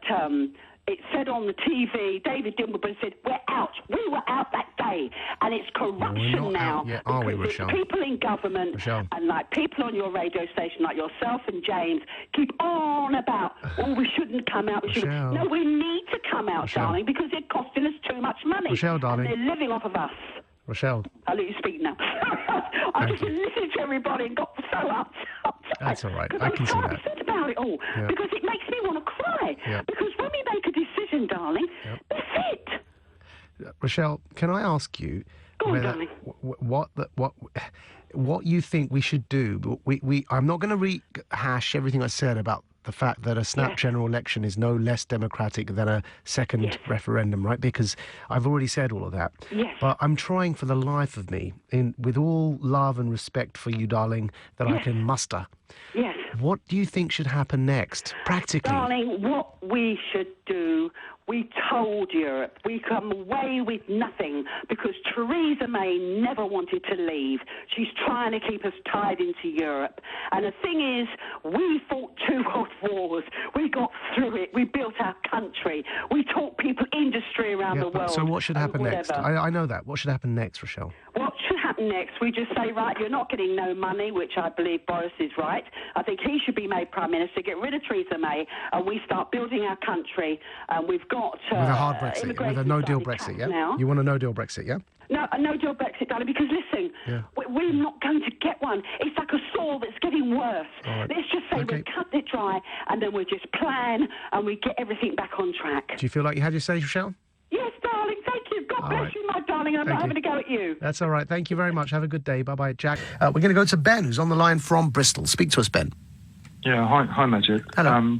I mean, I don't know what your background is. Do you go to church? Do you know many Christian people who you respect and get on well with? Or? I can answer that one. Yeah, I'm in a mixed race marriage. My in-laws are Christian. My mother-in-law is a practicing Catholic, and I'm regularly exposed to both Islam and Catholicism, and am familiar with Judaism. Well, we're not talking about Islam. We're not talking about Jews. We're talking about Christianity here. Well, you are. I'm talking about all three. Well, you're talking about... I'm a Christian. I can't talk about the other religions. They're too extreme in their approaches. Yeah, you can talk about Islam. I can talk about all three, though, can't I? Terrible. Yeah, you can, but help me stay on track. Like, I'm trying to give you some Christian perspectives, some balance. Sure, I mean, I don't have a fight with you. This example you've given just sounds really, really extreme.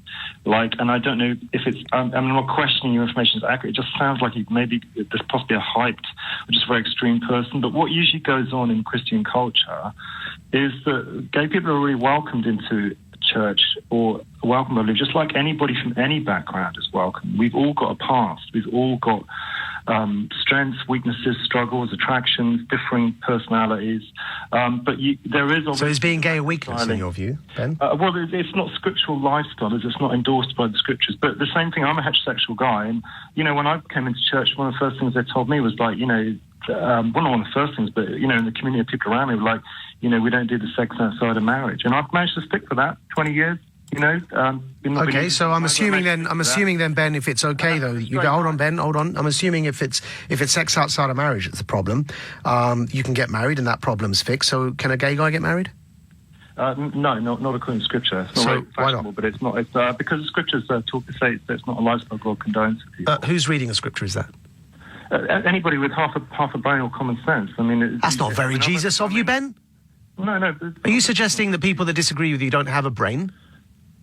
Is that how Jesus spoke to people? No, I'm saying you've made a very you've been disrespectful there by making a very rash. Yeah, but Jesus was kind to those who were disrespectful to him. So whatever you think I've said that's disrespectful, for you to respond in a way that isn't according to Jesus' example isn't particularly Christian of you, is it? Well, come on, Maajid. Instead of jumping on everything I said, let's keep the dialogue going. Well, then don't accuse people who disagree with you of having half a brain. No, I said it's an expression we use that if anybody with a logical mind and a reasonable attitude spent about a few hours. Well, I've read the Bible about 3 or 4 times, studying the scriptures. Can you cite to me the passage that bans? Can you cite to me the passage that? Cite to me the passage, please. I don't know off by heart, but they are in the New Testament. I mean, I haven't come here with memorized scriptures. You're saying it says that being gay is wrong? In the Old Testament. It says it's put in there, it's lumped alongside adultery and sex outside of marriage. So it's the same if I got a friend who's committing adultery, I don't throw him off the top of a building like certain other religions. You couldn't wait to say that, could you, Ben? Well, you just wanted to get that off your chest, didn't you? No, I'm not being nasty, but I'm just trying to be, we're in a debate here, so we can have a bit of freedom of how we talk, okay? But I would say to them, look, listen, mate, I love you as a friend, but that's not a good lifestyle. That's not a good choice for you. So I'd encourage you to get out of that. But, what's wrong with it? What's wrong with the lifestyle? Hang on, I know plenty of No, you hang on. What's wrong with the lifestyle?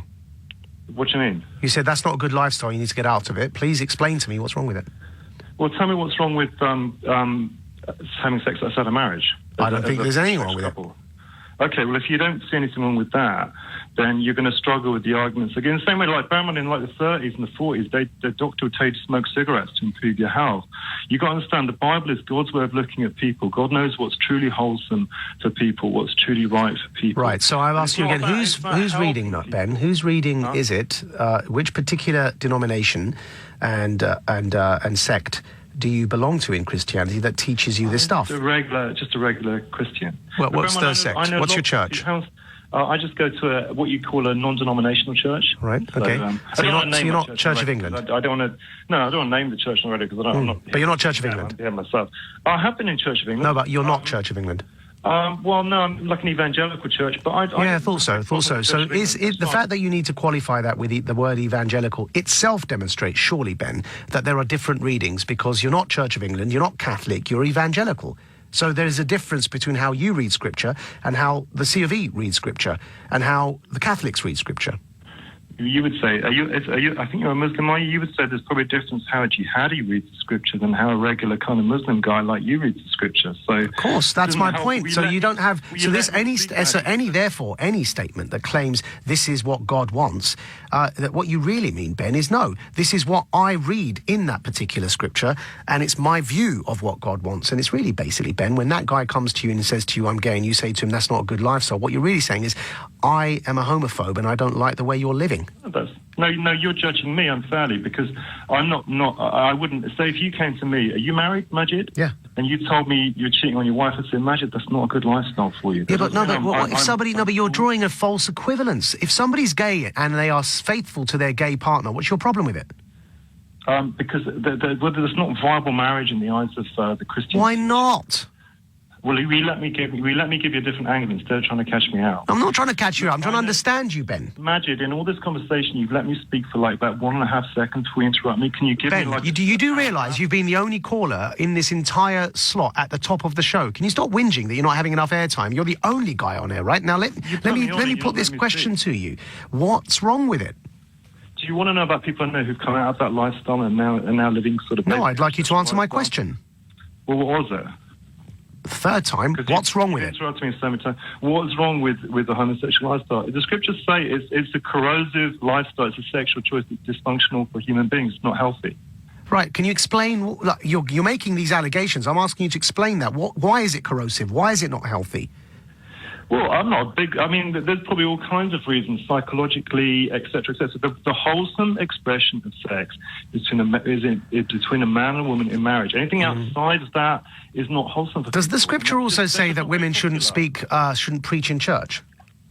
Yeah, well, you can divert me on that. I can explain that to you, but you need 20, 25 minutes of your time. No, something shouldn't... Simon, do you want a Bible that was written 2,000 years ago and is totally culturally... It's got to work, the Bible has to work through every phase of human culture from 2,000 years ago.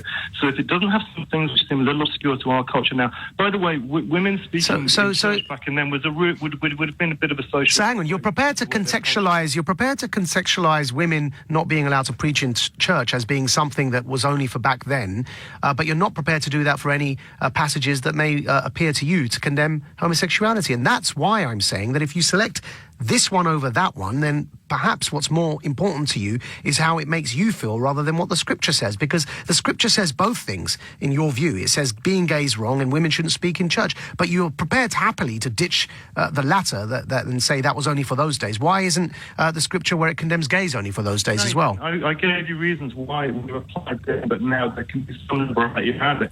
The things like sexuality, because that was culture at the time. No, Ben, you're not satisfactory. You're really not. You're not coming across as somebody that's prepared to understand. Why is women not being allowed to preach in church for those days only, but any scripture that is condemning of homosexuality still relevant today? Why is that? Why are you applying different standards to these two different pieces of scripture? Maajid, in all this conversation, thousands of people are listening to you and saying, will you just let this Christian guy just make his point? You let him speak for more than a couple of sentences. Ben, you're not a victim here. You're part of a majority position and presence in this country. Christianity is the established religion. Don't act like you're the underdog here. And please address my question. Why is it that you select one part of scripture and say that's only relevant for those days, i.e. women not being allowed to preach in church, and yet the gay stuff you're saying still applies in 2018? Because the Bible is a very sophisticated book, and if you take time to study it and you surround yourself with the right people and the right resources, you'll learn how to apply it in the right way. But so that's a process. That's your interpretation, right? Maajid, do you want to say, is that your interpretation, Ben? Maajid, do you want to say that stealing and murder is okay because that's really analogous to being gay. All right, mate. Thank you very much. You've had a long time on air. We're actually late for going to the break, and that's how much time I gave you. That's Ben there from Bristol. You're listening to Maajid Nawaz, and the time is 1:17. And here is Peter on the line from Dorchester. Speak to us, Peter. Yeah, just talking about homosexuality, what it is, it's a fear of the opposite sex. You're not born gay, it's the way you're brought up with your family. If you're brought up in a normal, loving family, you'll have no problems. But if the family's got problems, then the boy or girl could dismiss each other's sexuality and become gay. And that's in a book called Breakthrough in Psychotherapy. The man who wrote it, am I allowed to mention his name? He's probably passed over now. Peter, are you suggesting that gay people are somehow psychologically disturbed? No, I'm not saying that at all. It's up to them what they want to do. All I'm saying is it's not normal. So I'll ask you again. If it's not normal, are you saying that gay people are somehow psychologically abnormal? No, I'm not saying that at all. That's their preference. If they want to be gay, did you even understand the question I just asked you? You just said it's not normal to be gay. So is it abnormal to be gay? Well, I think so, yeah. Right. Thank you for finally answering my question. Third time lucky. So it's psychologically not the normal thing to do. It's an abnormal thing to do. Well, you think of these people who have died with AIDS, you know, the famous Hollywood star in America. So no heterosexual people have ever contracted AIDS? Is that right? Well, I'm asking you. I don't know about that. Well, they have, Peter. But, yeah, there's one guy in Hollywood who infected... Some mothers do have them, don't they? Six fellas he infected. I should call you Frankie. AIDS.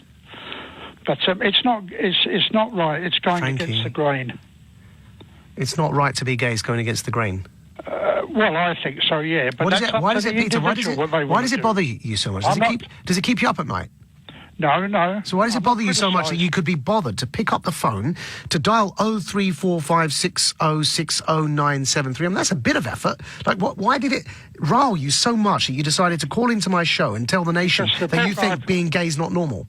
Because the book I've got, Breakthrough in Psychotherapy, by a very famous man, he's passed over now, he tells you why it comes about.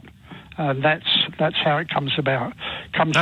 Peter, I asked you why it bothers you so much, not what this book says. It doesn't bother me. So why are you bothered to call up and be homophobic the way you're being? It doesn't bother me at all. I'm just trying to pass. Have you ever had a gay experience, Peter? Pardon? Have you ever had a gay experience? No, I have not. In your entire life? No, never. What? Are you scared of one? No.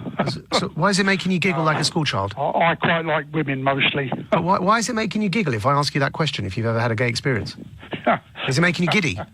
No. Are you getting butterflies in your stomach right now, Peter, when I ask you that question? Certainly not. Certainly not. Wait, Peter, the thing is, what I don't understand is, people come from broken homes and are also straight. Well, that's right, yeah. Right, so your logic doesn't work. Yeah. But some people, they've got a fear of women, or women have got a fear of men. And some people have a fear... But that's how it comes about. What do you mean? So if I'm straight... Not everybody, just some. Right, so what about those gays that don't have a fear of women? Well, that's up to them, isn't it? You know, I'm not criticising them. Well, you just did. You called it abnormal. Well, it is in a sense. In what sense? Well, it's just going against the grain. What grain? Which grain? Which grain, Peter?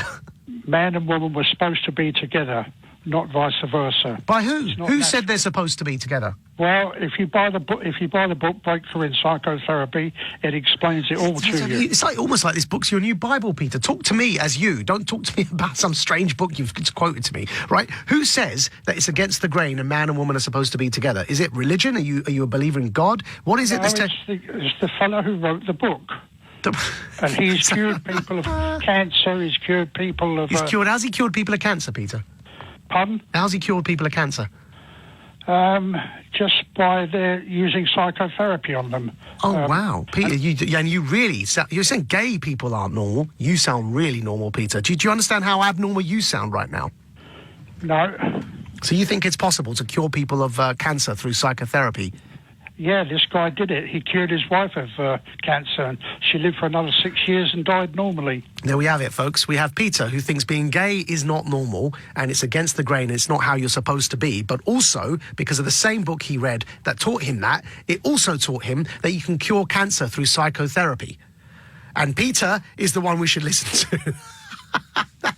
Thank you very much, Peter, for calling in. I suggest you try and read a few things other than the book you just cited and do a bit more reading. The internet's a big place. There's lots of stuff you can read on there. Dave in Manchester, hello. Hi. I'd just like to say a big hello to Nigel Farage, who's a big supporter of Brexit and all the Brexiteers.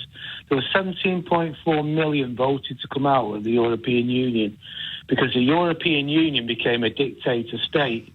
There are 5 to 6 people that run the European Union. It was the German, Belgium, Franco agreement, the 3 countries that run the whole of the European Union. We have no say whatsoever for the past 30 years. How can you say that? How can you say that, Dave? Well, hang on. No, how can you say that when you know we have really important exemptions from conditions that the other EU members live by? How can you say we have no power? We had enormous power in the European Union. British people coming here, barking his orders at Theresa May. Who? How dare he speak to her and our country? Donald Tusk. Donald Tusk is an unelected bureaucrat who is in the European Parliament, has no right to be in the European Parliament. Who elected him in? Who is it? Well, shall I tell you why else you're wrong on that? Because on the idea that there are 5 individuals who run the European Union, whatever deal is reached, it has to be in the same way that our Parliament has to pass Theresa May's deal.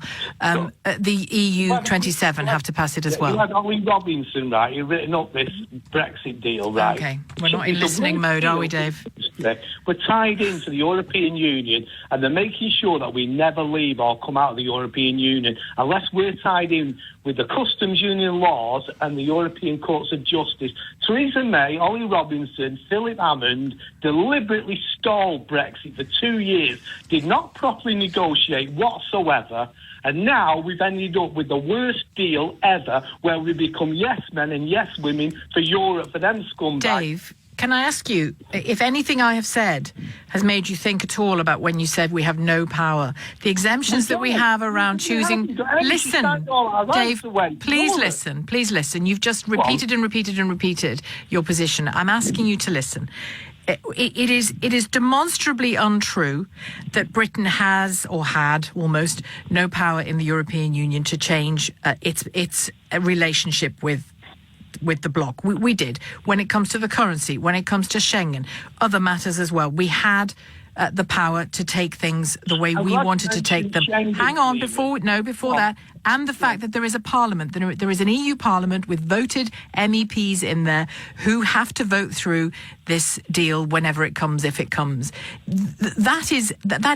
It's evidence against what you say, but you continue to say it. I'm happy to have a Canada deal with no ties to the customs union laws and regulations. I'm happy to have a Canada deal, free trade with Europe, with no European Courts of Justice laws that overrule our laws. Problem with that? We will become a colony. I'm sure you'll be happy with Canada.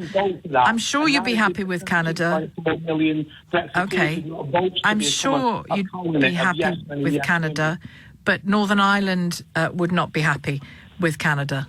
No, I want Northern Ireland to have open borders. Brexit was all about having free trade for Northern Ireland, for Britain, and not to split the union up, to keep it intact. I don't believe in hard borders. I want open borders with Ireland, and Theresa May has ruined it. And Dave, I want an Olympic-sized swimming pool in my back garden, but I've only got a window box. I'm afraid that's how it works. Dave in Manchester and Sam in Fulham. Dave first, hi.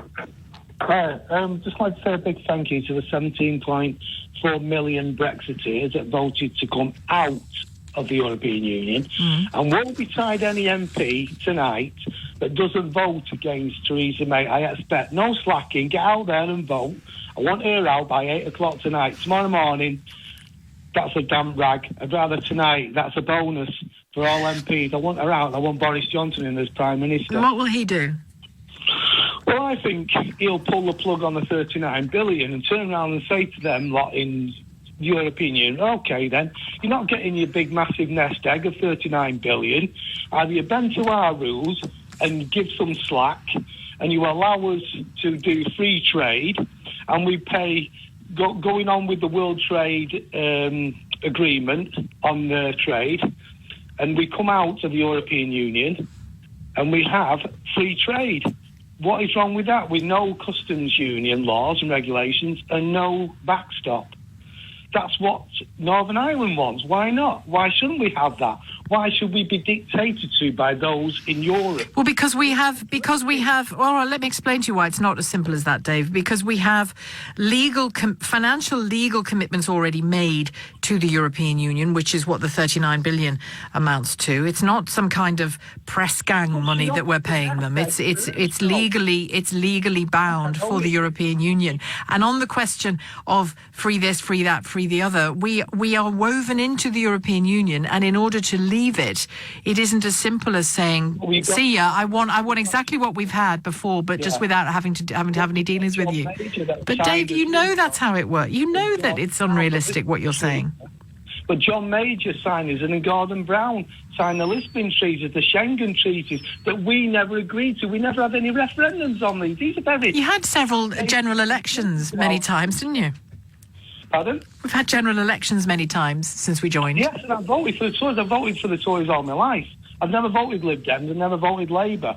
But I expect them to deliver on Brexit, and we haven't delivered on Brexit. It's all false pretences. Theresa May's just lied outside 10 Downing Street. I want the MPs to vote against her. When did she lie? What did she say? Well, she turned around and said that I've managed to get the agreements with Brussels, with Donald Tusk and Michel Barnier and Mr Juncker, up your Juncker and all this. And it's just been a pack of lies. She's pulled the vote for MPs. Who's going to believe her? She's lost all trust in her MPs. So get the MPs, no slacking, get out there and vote her out. 8 o'clock tonight, I want her out at 10 Downing Street. Well, stay with LBC and you'll find out whether she's going to. But if she wins, Dave, and the maths suggests that she's going to at the moment. Can I just say something? One thing before I go. If you laugh your head off, because I was live on the BBC on the 23rd of June. It's in the archive. Okay. Mr Cameron, at 11:30, not 12 o'clock, I want you out of 10 Downing Street. I am the real Mr Brexit. And Brexit, we win tomorrow morning out of 10 Downing Street sharp. And he did, and he left. True to his word, he gave us a referendum, but he lost. So you're doing a kind of political rain dance at this moment to see if you can achieve the same? But the best of it is Theresa May's going. The MPs, these faceless MPs, have got to face up to the fact She has to go. She just... All right, well, Dave, we'll find out soon enough whether she loses that vote or not. I don't think you saying it repeatedly is necessarily the thing that's going to swing it, but thank you very much for your call, Dave, in Manchester. Maya in Tottenham, hello. Hello, yes, I think you're being very oversensitive, and I even think maybe playing the race card here. I don't think Preeti Patel meant it in the way people have taken it. She's of Indian ancestry herself, and India suffered terribly under British colonial rule and suffered many, many famines as a result of British colonial rule. And I don't think she was even aware of the Irish potato famine. I'm not aware of the Irish potato famine. I know a lot of people dislike her because she's quite right-wing and she's very pro-Israel, and I know many Muslims dislike her, and even many people in the Indian community don't like her. And I do think this is being used as a stick to beat her with. She said something without thinking. She didn't know the history of it, and now it's just all been overblown. How do you know she didn't know the history of it? She's an educated woman. She's been a member of Parliament for a long time. If you work every day in Parliament and you don't know about the Irish famine, you must be walking around with your eyes closed and your fingers over your ears. I mean, you know, it doesn't have the same prominence as, let's say, the transatlantic slave trade. You know, I mean, everybody knows about the transatlantic slave trade, but not many people know about the Irish potato famine. Yes, I didn't know about the Irish potato famine. Well, Maya, I think in Britain you're in a minority. They do. For example, and I know we keep going back to the royals, it's because they have that status in this country, naturally. When the Queen went to Ireland, she visited famine sites and famine memorials. When Prince Harry and Meghan Markle recently went, they went to what do you call it? A piece of public art commemorating the famine. It is central to Ireland's recent history, Maya. But you say I'm in a minority. I mean, how do you know I'm in a minority that I never heard of it? So, you know, I mean, yes, she's an educated woman, but it doesn't mean she's educated in the history of Ireland. Well, I simply cannot accept your suggestion. It is. Well, I just think you need to open your mind up to this a little bit more. I mean, I think, you know, she didn't think about what she was saying. You feel she did know about the Irish famine. An educated woman, an MP in the Commons, imagine being in the Commons and not knowing about the Irish famine, and International Development Secretary. It is properly inconceivable to me, Maya, that she is unaware of the Irish famine. Properly inconceivable. I reject your suggestion outright. Well, I mean, there are probably many people in the House of Parliament who aren't very educated about British colonial history. Do you know what I'm saying? It's not just, you know, it's just not her. I mean, even let's say, okay, let's take on board that she did know. She didn't think about that when she said what she said. Didn't she? This is oh my God! I just think I think this is a case of is it because I is Irish? I think you're playing the race card here. I think she said something. She didn't think about it. She may or may not have known about the Irish potato famine. I didn't know. Many other people probably don't know. And now it's been blown out of all proportion. I mean, she's of Indian heritage herself. Right, so she would be, if she did know about it, the reason I say I don't think she knew about it is because she would maybe be particularly sensitive to this sort of thing, having come from a heritage that was colonised brutally. But if she was if she was sensitive to it, Maya, why would she say we should have used food shortages in Ireland in the event of a no-deal Brexit in order to use it as leverage against the Irish? She should have... How does that show sensitivity to the recent history? I think if she had known about the Irish potato famine, she maybe wouldn't have said that, because she would have shown sensitivity. Because she herself is from a background which is brutalised by colonialism. That's what I'm saying. Okay, Maya, thank you. Maya in Tottenham. Wow. Is it because I is Irish? And she accuses me of playing the race card, although, of course, the Irish people aren't a race, are they? Dave in Hornchurch, hello. Good afternoon, Sheila. First of all, that chap's very, very lucky that in this country we allowed people to have dual nationality. I wonder if he's got to choose between Latvian and British, which one he'd choose. I don't know. Well, look, I rang up about Heseltine. I'm fed up with that. They wheel him out. Every 5 minutes they're wheeling him out. Number one, what do you mean wheel him out? He's fighting hard for something he believes in. Right, well, I call it wheeling him out. We wheel him out. He said we've got a medium-sized, mediocre country. He didn't say mediocre. He said medium size. We're the 6th biggest country in the world in terms of economic. Is that medium? Well, Right. hang on. I think he's referring to post-Brexit. He thinks. Well, he is. He know? He thinks it's How going to does he shrink know? Britain's economy, and he's not the only one. I don't. Well, at the end of the day, the other thing I would just take issue with him. I went on a march last Sunday. It's the first march I've ever been on in my life. I was a bit nervous, Sheila. I've never been on a march before. Well, which march was it? This was the march for Brexit in the city of London. When I got up there, I was dreading there was going to be 12 people and a dog. Mm-hmm. In actual fact, there were thousands and thousands and thousands on this march. The point I wanted to make is the vast majority of people on this march were in their 30s and 40s, certainly no older than 50. Now, obviously, they count for something. We can't just say, we're all for 16 and 17-year-olds and the rest don't count. The vast majority of people on this, and who I speak to, Which march? are in their... Well, you see, I was aware of 2 marches last weekend, and Right, well, this was the march that was organised by Brexit and UKIP, and Gerard Batten, who's the UKIP guy, and obviously a lot of Brexit people, they organised it. There was thousands and thousands on the march, Sheila, and as I said, the vast majority of people on that march, well, I would say were 40-ish. Now, if we want to write off I'm quite a lot older than that, I might add, but if we want to write off all the 40-year-olds as well, we can't just run a country for 16 and 18-year-olds. I happen to hold a different view to Mr. Heseltine, but I'm not disparaging about everyone else. We've all got, hopefully I've got another 20, 30 years on this earth. Certainly my daughter, who's 40, she's got another 40 years, 50 years ahead. Why should we write all those people off and say we only care about 16, 17, 18-year-olds? Okay. Can I just ask you whether you approve of some of the signs that were held up during that march, calling Theresa May Judas, treason, Judas? Of course not. Look, at the end of the day, on every single march, on every single extremity, have you been up and seen any of these people outside Parliament? I don't know if they're getting paid, Sheila, but they're outside Parliament every single day. With their European flags?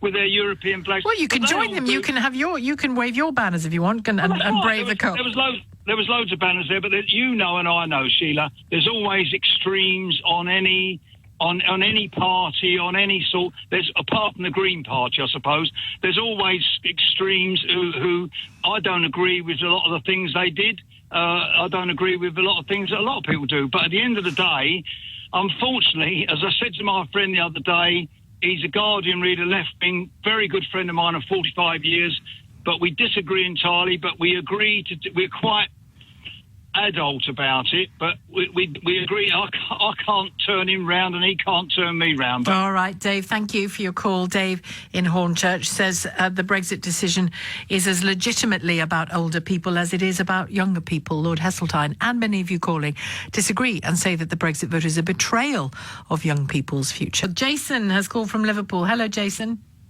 Oh, hi, Sheila. Thanks for letting us on. It's nice to talk to you and your listeners. I just want to say I completely disagree. I think it was Lord Heseltine today who said that the youth of today should feel disappointed. I think the youth today should be absolutely celebrating and delighted that they've actually got their country back. That's what we're fighting for. We're fighting for democracy. You know, unfortunately, the previous generations have actually had to go to war to fight for this democracy, and so their vote actually counted. We're lucky enough that we can do it in a peaceful way. We did it within a referendum with the majority who voted us to leave, and hopefully on the back of that, if we have a proper Brexit rather than a half in, half out, half baked sort of thing that Theresa May's trying to come up with now, if we can have a proper Brexit, then not only will their youth of today get their country back, their vote will actually mean something, because they can vote for their own themselves. They can actually run to be an MP themselves. They have a choice of what they want to do with the country, and it's a fantastic country with lots of technology, lots of opportunities, and the 5th strongest economy in the world. And I think we need well, we're actually 5th at the moment. I think France overtook us, didn't they? No, France overtook us recently. I don't think they have, and I know you are a Remainer, Sheila, but what we need to do, rather than us, look, change is difficult, but we need to be able to see past our own noses, don't we? We need to be able to see that there's lots of opportunity. 90% of the opportunity and growth is outside of the EU, and that's where we should be embracing. We don't need to be locked into a failing state. If you want to talk about the youth today, go to Spain, Italy, look at their 40-50% of youth unemployment. It's funny that you've had everyone that you've had on today in the youth, you've said, they seem to be doing well, they've had education, they've got degrees. That's as a result of this country doing well. Let's have a few phone calls from the youth of Spain and Italy. Let's see how well they're doing under this fantastic EU experiment. And if you want to go back even further, what we could look at, Sheila, is talk about the generation before me. They voted, they were conned, they were voted to join a common market, not an EU European superstate. OK, Jason, thank you. Jean wants to speak to us from Canterbury in Kent. Tell us what you think, Jean. Hello, Maajid. Hi. Hi. Just to say that I don't think Tony Blair was in the right to do that. I think it does undermine her. But in the same breath, I also say that it built up passion in Theresa May, obviously, to speak to. It's a pity she didn't use a bit more of that passion to sort of talk to the EU like that, because I feel that we should go for an EU deal, a no-deal Brexit anyway, and I've always felt that, and I feel that the 39 million that we could save, I don't think it would be far off the 350 million that was on the side of the bus for the NHS. Once it's divided out by the weeks, I think that could provide for that, so that would be a win-win, and it would be win all the way through anyway. But I think also, the other point about it is, if she sort of said, right, OK, we're going down a no-deal Brexit, I bet you any money that the EU would come running, because they wouldn't want the negotiations to fail, because it would be risking losing our billions to them. And I think that they would be prepared to negotiate then. And even though they say what they are now, it's because we've been so passive. But I bet you we go down a hard line of that, and she shows a bit more passion. I think it would come about. I'm afraid we don't have any time left for that at this stage, Jean. And if that's the option you prefer, because the arithmetic in Parliament and Theresa May now remaining in power for another year, having won the motion against her of no confidence, so everything indicates that the parliamentary maths isn't there to support a hard Brexit. What would have to happen to give us time to at least consider that option, what they're calling a managed hard Brexit, would be that we'd rescind Article 50. But if we rescind Article 50 and kick it in the long grass, wouldn't that be, for you Brexiters, a worse result than having a second vote, just to pull out altogether and withdraw our Article 50 triggering? Wouldn't you be more upset by that?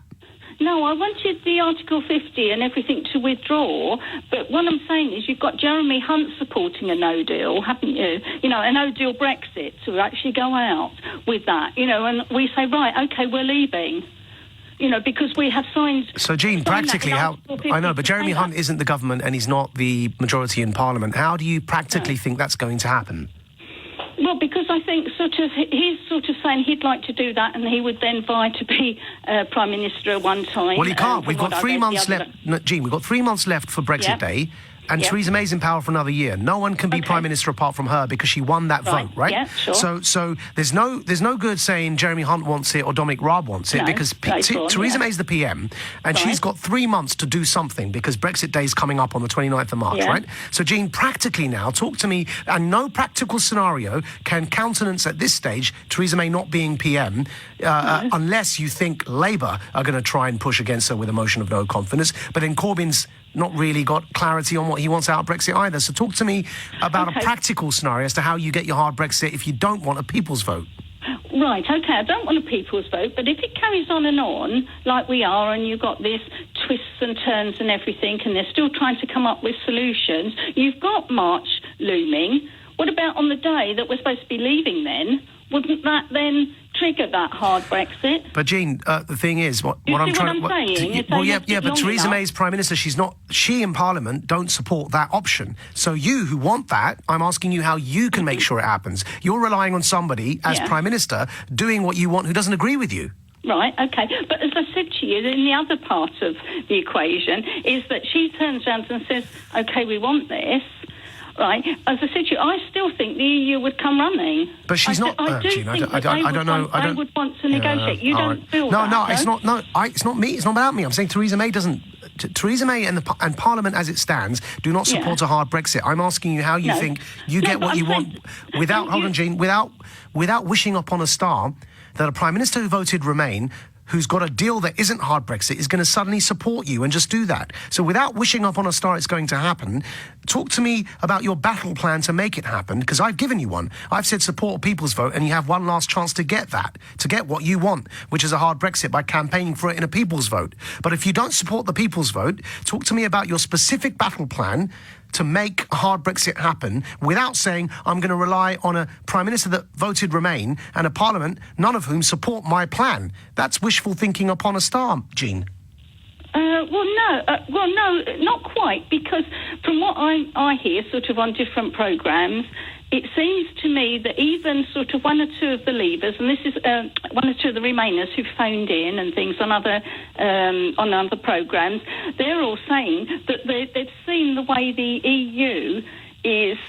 but they're not the Prime Minister, Jean. They're not the Prime Minister and they're not Parliament, so that they're not the ones who are going to decide. Right now, the people that are going to decide, absent a second vote, because we've already had a referendum, so absent a second one, the people who are going to decide are literally the people in Parliament led by the Prime Minister. That's it, right? No one else has got a say in this decision anymore. And so if you don't have a battle plan to make your vision come to fruition through the existing mechanisms that are currently delivering on Brexit, I'm sorry to say, you're going to lose your chance for Brexit. And we'll end up either with Theresa May's deal or a Norway deal, or Article 50 being rescinded and kicked into the long grass. I'm trying to talk you through what practical options are left, not, some caller who used to vote Remain said he supports hard Brexit. That doesn't matter really much at this stage, because we've got 3 months and it's only Parliament that's got a say in the decision right now. Michael wants to speak to us from Southwark. Hi, please. Hello, Michael. Hello. You're on radio. Hello. Yes, tell us what you think. Right, my point is this, is that I've noticed that the people who wish to remain, I'm a Leaver, who wish to remain, will do whatever it takes to remain. And when they get their way, they'll be surprised at the outcome that comes forth with getting your way. What's the outcome that shall pour forth, Michael? Well, look in France, look around the world, look around Europe. Are you threatening violence? I'm not threatening anything, because you just have to look. When you manipulate the people enough... Clever language. Will violence happen if we don't leave the European Union by people that Well, tell me what else is left. The ballot box is not left, because you've made clear that the ballot box no longer means anything. So you believe in using violence when you don't get your way in politics? It's not that... No, you're not hearing me. No, I'm asking you. I'm not here. I'm asking you questions. Right. I believe in democracy, or I did. Oh, so you don't anymore? Until I've listened over the last 2 years to Remainers trying to wiggle out of a democracy, a vote that was taken. Right, so now you believe in violence? It's not a matter of violence. If democracy is no longer valid, what else is left? Did I understand correctly, by the way, before you came on air, you were speaking to your kids to tell them to be quiet so you could speak on radio. Is that true? No, one of them wanted me to get something. Right, so you got children. So you got children in your house. Yep. And you don't think it's irresponsible to call up on national radio and suggest that you no longer believe in democracy and that violence will happen? And you don't think that's a bad example for your children? As usual, you are doing what you usually do. You're trying to twist the situation that you believe you've heard. Don't bring that into it. I am bringing it into it. I was talking to my kids. Frankly, I think it's quite sick. I was talking to... If you don't want to have a discussion about this, that's your choice. I'm having a discussion about it, Michael. I'm trying to explain something to you. If you don't want to listen to my point, fair enough. Don't listen to it. Isn't that what violence is, Michael? No, violence is not listening to the other person's point. Answer me this then, since you're trying to twist this, All right. If democracy doesn't work, what is left? Well, you're saying violence. No, I'm asking you a question. Okay. Just like you're asking me one. I've told you democracy is no longer available to the people to get what they want, and you're turning around Have you heard of the phrase... the only thing left? Then tell me what is left. Democracy's left, Michael. You've waited 25 years to get a vote, you've got the vote, you've had the vote, and it's no longer valid because you are twisting it. Right, so what will happen next, Michael? Michael? It's no longer valid. Tell us. Because this person... I'm fascinated, Michael. Tell us what will happen next. What will happen? like I said, look around the world. Yeah. Czechoslovakia, No, Poland, Michael, stop France. speaking. Michael, stop speaking in riddles and be brave enough to actually say what you think, right? We don't need riddles. Told you what I think. No, tell us what will actually happen. Don't say look around the world. You're getting all mystic on me, Michael. Tell me what you actually think will happen in Britain. Forget France. Look at France. No, Michael, forget France. Forget the world. Tell me in Britain what you're saying will happen if you don't get your way. If Michael from Southwark doesn't get his way, what is Michael from Southwark saying, who no longer believes in democracy, will happen in Britain? And spell it out for us, Michael. Be brave enough. Stand by your principles. Be a man of your word and spell it out for us. Right, I'm going to say it to you once more. Yep. If you go to the ballot box, and then the ballot box turns around and says you have won something, and then other people who have lost something turn around and say what you won isn't true. Yeah, I am saying to you what is left. Michael, stop speaking in riddles and tell me, what does that mean, Michael? When you say what is left, I can say to you, well, there's a lot left. There's a tree, there's a sun, there's a building. Tell me in plain English, Michael. Well, no, Michael, who's being facetious? I'm asking you to have the courage of your political convictions and tell us what you actually think. Everyone listening can hear you going around the houses because you know why? Because actually deep down you know what you're saying, and everyone listening to you knows what you're saying, and you're scared because what you're promoting, violence, is against the law, and you know it's no good example for your kids who are in the house with you. So unless you actually aren't saying that, tell me. But if you are saying that, be brave enough to stand by your principles and actually be a person of conviction that you're complaining that none of the rest of us are. But actually what I'm hearing is cowardice, Michael. I've listened to you since you've had your show, and all you keep saying is that you believe in the vote, but you are a Remainer. What does that mean? Michael, please. How can you believe I'm going to give you one. I'm going to give you one. I'm going to give you one last chance to actually spell out what you mean without using riddles. 3 or 4 times. If the ballot box is no longer available to you, what is left? You tell me. That's tell what me, I'm saying to you. Michael. Tell me what's left. That's as mystic as you like. Michael, tell the rest of us in this country what is left. Tell the rest of us in this country what you think is left. What is left? Tell me. I don't know. What is left? I'm asking you. I don't know. You're the one who called in to make this point. Tell me what you believe, Michael. And if you cannot work that out for yourself, what you are doing, what people like you are doing to manipulate the situation... Michael, why can't you spell it out for us? Why can't you spell out what you mean? Why can't you tell us, though? France, Poland, Czechoslovakia... What is that? What is France? France has got the Eiffel Tower, it's got wine, cheese... What is it in France you're talking to? It's got sheep, it's got pigs, it's got chickens, it's got worms... So what is it you're saying I should see in France? Water. Specify, please. You don't need, if you need me to specify for you there, it shows exactly what your mentality is on this subject. What is it? It doesn't matter how many votes we have. Until we vote like Ireland, we will not get what we want. Right, That's it. So basically, Michael, you don't have the courage of your convictions. I gave you a chance to actually spell it out. You don't have the courage of your convictions. You're scared to actually say violence is the answer. Instead, you're speaking in mystic riddles and going around the houses. And that, to me, what that tells me, Michael, if you were a person of your word who actually genuinely were going to actually do something instead of being one of those couch potato warriors, is you'd actually spell it out and then deal with it when the police come knocking on your door. You'd be bold enough and courageous enough to actually deal with what you believe. But you're not. And that's why I don't think you're going to do diddly squat, frankly, Michael. Because I deal with people like you all the time, or guess what, on the Islamist side, who also speak in that similar tone. If you don't withdraw from Iraq, then there's only one option left for us because 1 million people marched against the Iraq war, and then you leave us no option but. And then they stop speaking, and they're cowards. And then some of them blow trains up, and they're still cowards. And so don't call up radio stations threatening violence just because you're not getting your way. Because, by the way, what I suggested was a people's vote was the only option left, in my opinion, for you to get your way. Because Theresa May, who's now Prime Minister for another year, isn't going to support hard Brexit. So she's not going to give you what you want. So I'm presenting to you a practical way for you to get what you want.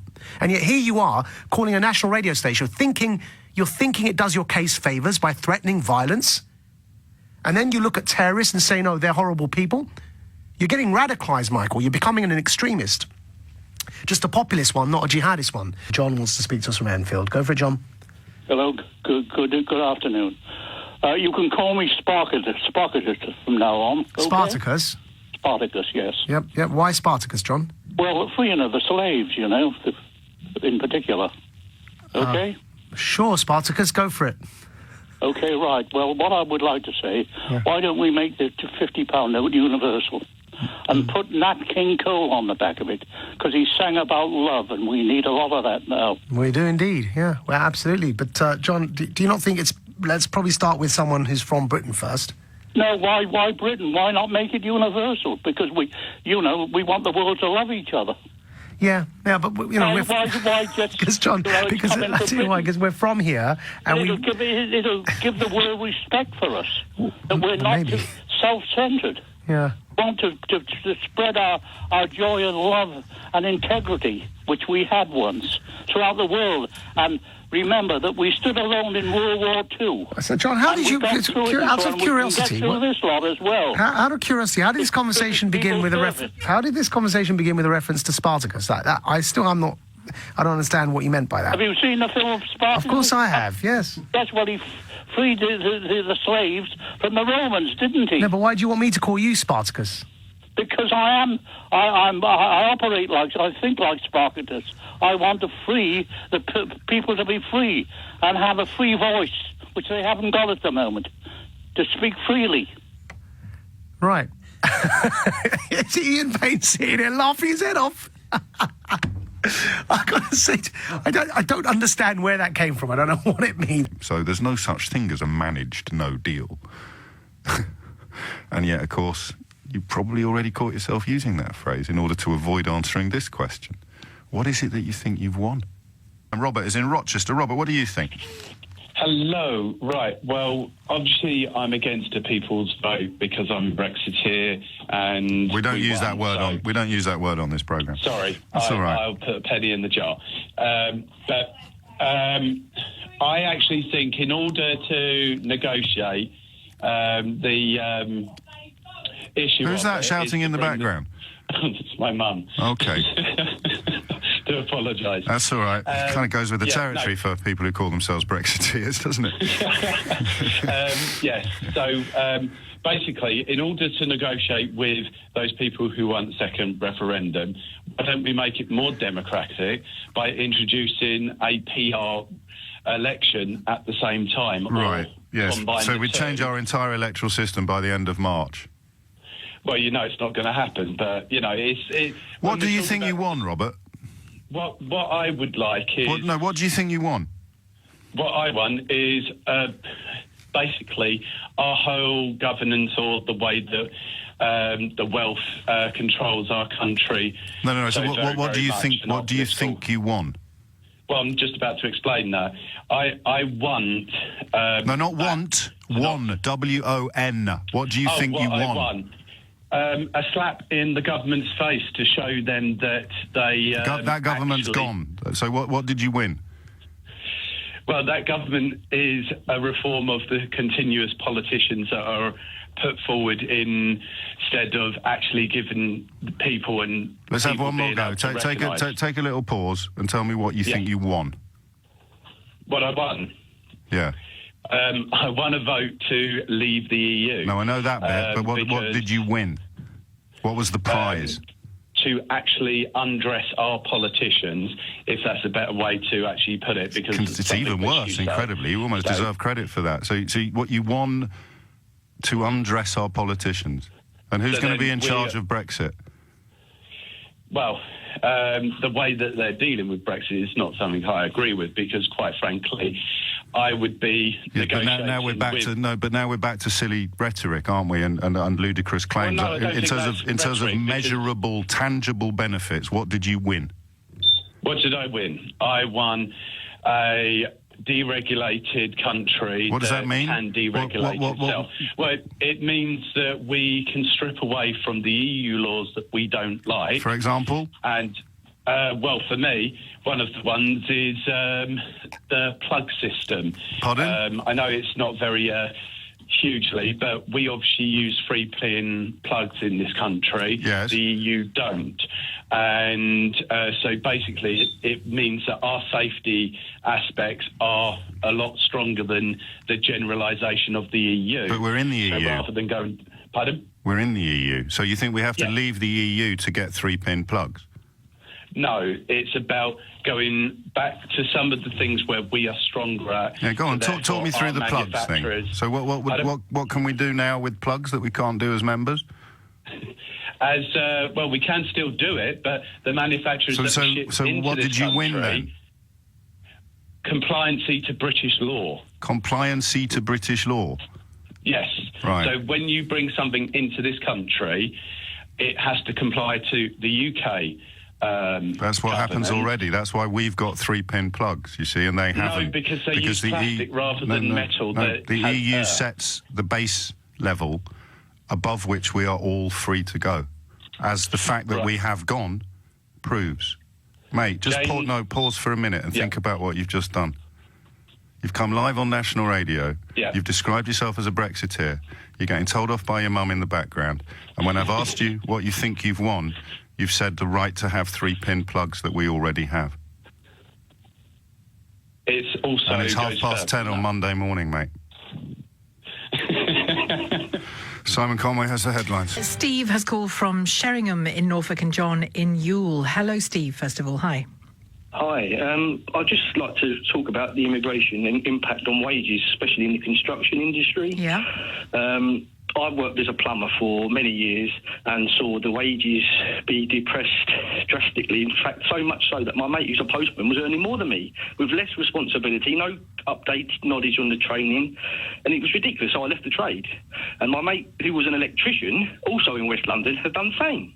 I mean, people, it's good for the big businesses because they like the cheap labour. They make it like the Charlie. Who's to blame for that, Steve? Who's to blame for that? Well, it's the mass immigration. You can't. No. Mass immigration doesn't make a decision. Human beings make a decision. Who's to blame for paying less? Well, it is the EU open borders and our government for allowing this. No, it's not. Yes, it is. It's not. It's the supply and demand. If you've got 10 people going for a job instead of 2, of course they're going to be paying less because someone will work for cheaper. It's just not. It's not rocket science. Well, but you're leaving out the key factor, which is somewhere a British employer made a decision that went against you and your friends, but you're not minded to blame him or her at all. I am. I'm blaming the policy that allows this. No, I'm talking about the person that decided to make that change. Yeah, the big business, like the owner of Pumlico Plumbers. He loves the cheap labour because he can make his millions to spend on his hairdo and all that. But at the end of the day, it's the workers with a mortgage and 2 kids to pay for who are the ones hit by it. And I'll tell you what, it's not right. And immigration, I'm pro-controlled immigration, but you can't service immigration at 300 net with more. Well, look at the state of the country. Built, and all the labour areas are the heavily populated immigrant constituencies. And guess where Chris Leslie lives? 100 miles away in Radley, Hertfordshire. He doesn't live in the Labour dumps, does he? So why do these Labour people who want the immigration never live in their constituencies that are affected by it? Well, let me tell you just something that we spoke about a couple of weeks ago on this programme. The Lib Dem leader, Vince Cable. Yeah. Remember, not long ago, he was a business minister in the government, wasn't he, in a coalition government. He says that 9 different studies came across his desk that assess the impact on wages across the economy by immigration. And he says all of them were suppressed by the Home Office because they proved that what you were saying was not caused by immigration. Yes, hang on. Yes, used by employers to underpay you and your friends, but not caused by immigration. Can you see the difference between the two? No, because whilst the wages are stagnated, the pressure on public services goes up, cost of living goes up. I mean, if immigration is so good for the country, how come council tax rises hugely, cuts to services? Where's all the money going then if it's so good for the country, this immigration? Most people who are actually working here are actually claiming tax credits. So they're actually taking out of the pot, using public services while taking jobs from British people. If there's like 1.5 million unemployed officially, why not make those people have a chance to get these jobs instead of importing more? So immigrants are to blame for austerity as well? No, you can cut the old benefit bill as well. I mean, why don't you do that? Why don't the governments do that? Why are taxpayers paying 1.5 million people JSA every single week when there's all these jobs there? Why not say, look, take these jobs or you lose your benefit then? You can't have it both ways, can you? EU immigration, good or bad for Britain? The UK is leaving the EU and it's likely that free movement will end. The government is going to come up with a new immigration system. It'll need to take account of the contributions migrants make as well as any public concerns. Surveys consistently find that people's main worries about immigration are impacts on jobs and public services. So let's have a look at the evidence. First, does EU migration drive down wages?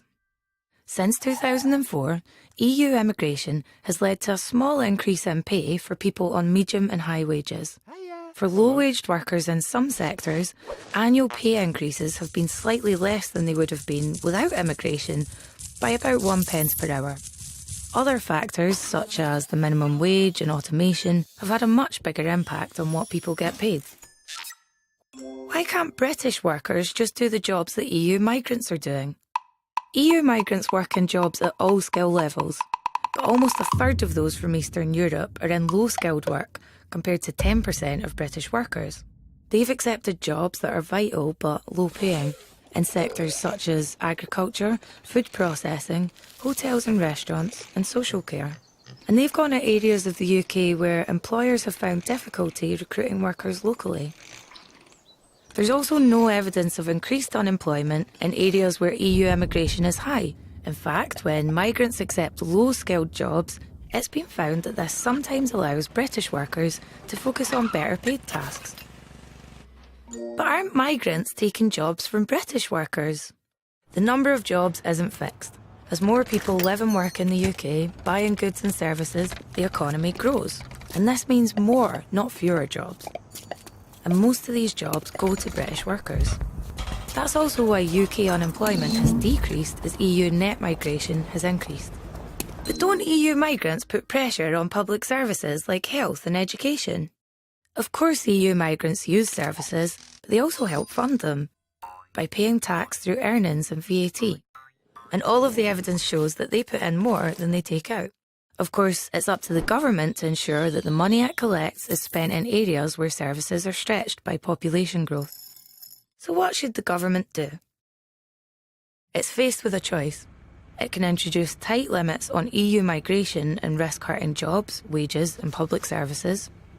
Or the government can allow EU migration to continue so that EU migrants can help meet skill and labour shortages and contribute to the public purse. Because whatever else you might think about immigration, the evidence on this is clear. EU immigration is good for UK jobs, wages and public services.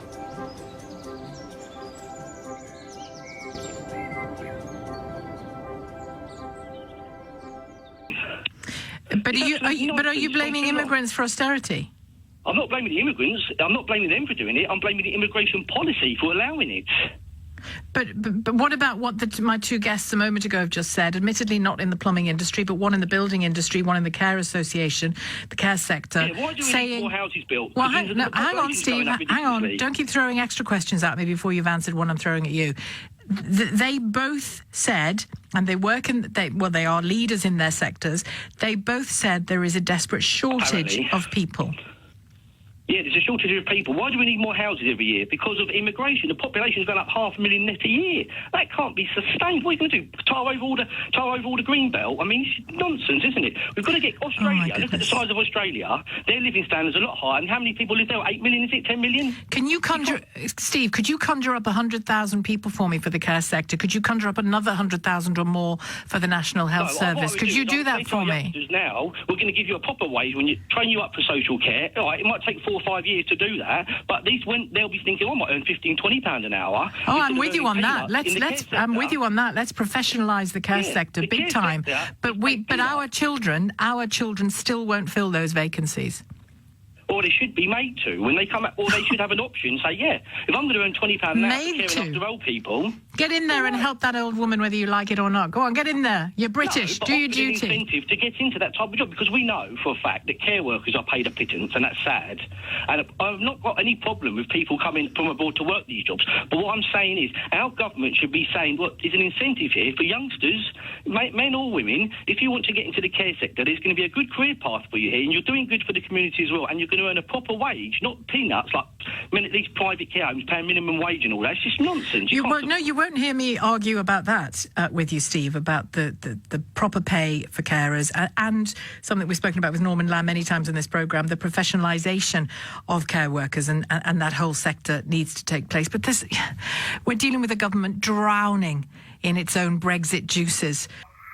They cut the pay that they was going to be giving the builders and plasterers by half. You've got a mortgage, you've got children to look after, you can't work for that amount of money. So it's not the fact that you can't get the skilled labour, it's that people don't want to work for that amount of money that they're willing to pay the builders nowadays, and they know that they can pay as little as possible and people will work for it, and that is the bottom line. Now, my husband's now had to come out of new builds, and he does residential work, but if he was to carry on in that type of work, he would have to work 7 days a week in order to earn the same amount of money that he was earning before. Yep. How is it fair that our quality of life is going down to improve other people's quality of life? Well, that wasn't the plan, and you're right to complain about it, and I don't doubt what you're telling me is the case, Sarah, because it's what you've lived over the last 10 years. I don't doubt it for 1 second. And there wasn't a need for it. There wasn't a need. Well, there wasn't a need. Well, no, there isn't. This is the lie. This is the lie, because all of these friends and all of these colleagues were all working, and there was an abundance of work, and there was always enough work for everyone to go around. There wasn't too much work, there was enough work. Yeah, but all of these skilled people have now come out of that trade and gone into other things because there isn't the money there, and that is the reason why you're having to get the immigrants to do it, because they want to pay less for it. But that is the reason. All right, but do you understand, Sarah, that what you've described is what you have seen and what you have experienced? Yeah, I mean, and it's valid and it's true and it's your life, so I'm not going to doubt it. But it isn't true across the country. It isn't true as in the wholesale political picture at the time 10 years ago and even before 10 years ago. It isn't true to say that we didn't need extra workers. We did need extra workers because we had an ageing population and a declining population. Now, that isn't to say that your husband's pay wasn't a victim of Tony Blair's plan. It was. It was an unintended consequence of Tony Blair's plan to allow more immigrant workers to come in all kinds of sectors and fill those gaps. But it wasn't managed properly. I don't think that there was. There might have been in certain industries, and this is why it should have been targeted. It shouldn't just be a free-for-all. And now there's no way of coming back from it now. There's no way of coming back from it now. There's the whole industry, the building industry, people don't want to get into the industry now because they're being undercut. So there's no incentive for young people to go and train. Well, take the bricklayer that we spoke to a few moments ago. He's keen to train young British people, young foreign people as well, if they come and ask him for training, and he'll assess them too. And he's saying that he's finding lots of young British lads who just don't want to do it. They don't want to do that work. That's what he's finding. We've not found it in the plastering industry personally, but I don't know. I just think that nowadays the problem is that my sister works in retail, and because certain ethnicities will work 7 days a week and they'll work 12 hours a day and they don't care, they're expecting everyone to do that, and you can't have a life and being expected to work a rota being changed from day to day. But because they've got that work ethic and it is very much work and not have a work-life balance, that they're expecting everyone to do that, and everyone's being penalised for it, and I don't think it's fair. I don't think you should expect that from people. We've in this country, we've worked to get a good, health and safety and, the working incentive and everything like that. And working conditions, Exactly. We feel like we're going backwards now because they've got a lower expectation of what they're happy to do at work, and this is the problem. And Sarah, I hate to throw things like this at you because it makes me think that it makes me fear that you will think I'm not listening to you, and it isn't that I'm not listening to you or believing what you say to me, because I do believe what you've said to me. It's what your family has lived over the last decade. But the reality is that governments make decisions, and they're, by nature, they're imperfect because of this. Government makes decisions on workforce planning, although there isn't much of it going on at the moment by the look of it, on numbers across the board. And the reality is that you are as angry as you are about what's happened because you were a casualty of that change. And your politicians, I hope your MP is listening to you, your politicians do need to listen to you. But do you accept that even if your situation has worsened and that should be listened to and should be put right, it doesn't mean that we don't need more workers? I think you need it in targeted areas, but to just let everyone in. And this is the other thing about it is all these people that say immigration is a good thing are all people that probably employ immigrants at the minimum wage and their life's improved because they're making money off the back of these people, paying them less. But these politicians, and probably yourself, it's never affected you. So you're all pro-immigration because your day-to-day life hasn't changed from all of this. So until it actually has changed for the worst, and your children can't get in a school, and you can't get a doctor's appointment, and it's all the same thing that everyone always says, but until it's affecting you personally and your quality of life has gone down, you can't talk about that. Yeah, but Sarah, again, the doctor's appointment thing, nothing to do with migrants, and the reality of... I think if you come to live in my area has changed completely. Completely. It has changed beyond recognition. Do you know how many? Excuse me. You come to my area and tell me that hasn't affected anything. I sit in my waiting room in my doctor's, and I could be the only English-speaking person in that waiting room. You go and pick your children up from school. You can't even hear an English voice in that playground. That is my day-to-day life. So don't tell me that. I'm not telling you. I'm not telling you that your life hasn't changed when you tell me that it has. If you tell me that it has, I will take that from you as truth. But let me ask you a question. Do you know how many GPs there were in your borough 10 years ago versus today? It's not a trick question. No, of course you don't. Of course you don't. Nobody does. But I do know. But I do know that they've had to build 5 extra classrooms in the school and find money for that for all these children that wasn't there 10 years ago. And there are teacher shortages. No, not in our area, but there is a lot of more children going to the schools. But the thing is, you've got to understand is, my mum was one of 2, her mum was one of 8, and her mum was one of 12. I've had 2 children, so where are all these extra people coming from? Because no one's having more children like they used to. Well, that's part of the reason. But Sarah, you've taken us right back to the beginning of the point, which was that Tony Blair, when he made this decision for more relaxed migration, particularly about the new companies that were joining, like countries that were joining, like Romania, was because of that birth rate and an aging population. And I'm not saying that people's lives haven't gone wrong because of it. I'm not saying that people's communities haven't changed because of it, and that needed better management and still needs better management. But it doesn't mean the migrant is to blame. It doesn't mean that... I'm not blaming the migrant. No, I know, but it also doesn't mean that the migrants aren't needed. Because if I was in a country where my life wasn't good and I had the option of going somewhere else and making my family's life better, I would do it. I'm not blaming them in the slightest. I'm blaming the politicians that have made this decision, and they go and live in wherever they live, and they never ever go down these roads where there's no English speaking people. All of their children go to brilliant schools. They can ring up and get a private doctor's appointment. It does not bother them in the slightest making all these decisions. It bothers us, and this is why all this anger has come of it, because we've not been asked about this. We've not been asked. We were just told this is happening. And everyone's lives have changed from all recognition because of this. It has. I'm not doubting you when you tell me that that's the case, Sarah. I promise you I'm not doubting you that. But there are ways to address that without necessarily dramatically reducing the numbers of immigrants. Maybe reduce them in your area, maybe reduce them in particular sectors, as you say. You can't say, oh, right, you're not going to go and live in London. You can't say that, can you? But do you accept that leaving the European Union isn't necessarily the only response to the problems you've described? That those were those were based on decisions made by British politicians and can be made better by decisions made by British politicians. Okay, so how do you reverse the amount of immigration then? You can't. Say that again.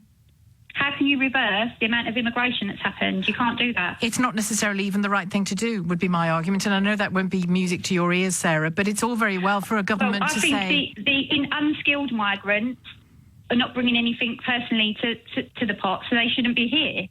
Hang on. They're taking more money out than they're putting in because they're getting tax credit. Do you realise that every carer knocking on people's doors today to go and change their dressings and to go and look after them and give them food and shower them in the morning is described as a low-skilled worker? We're sending them all away.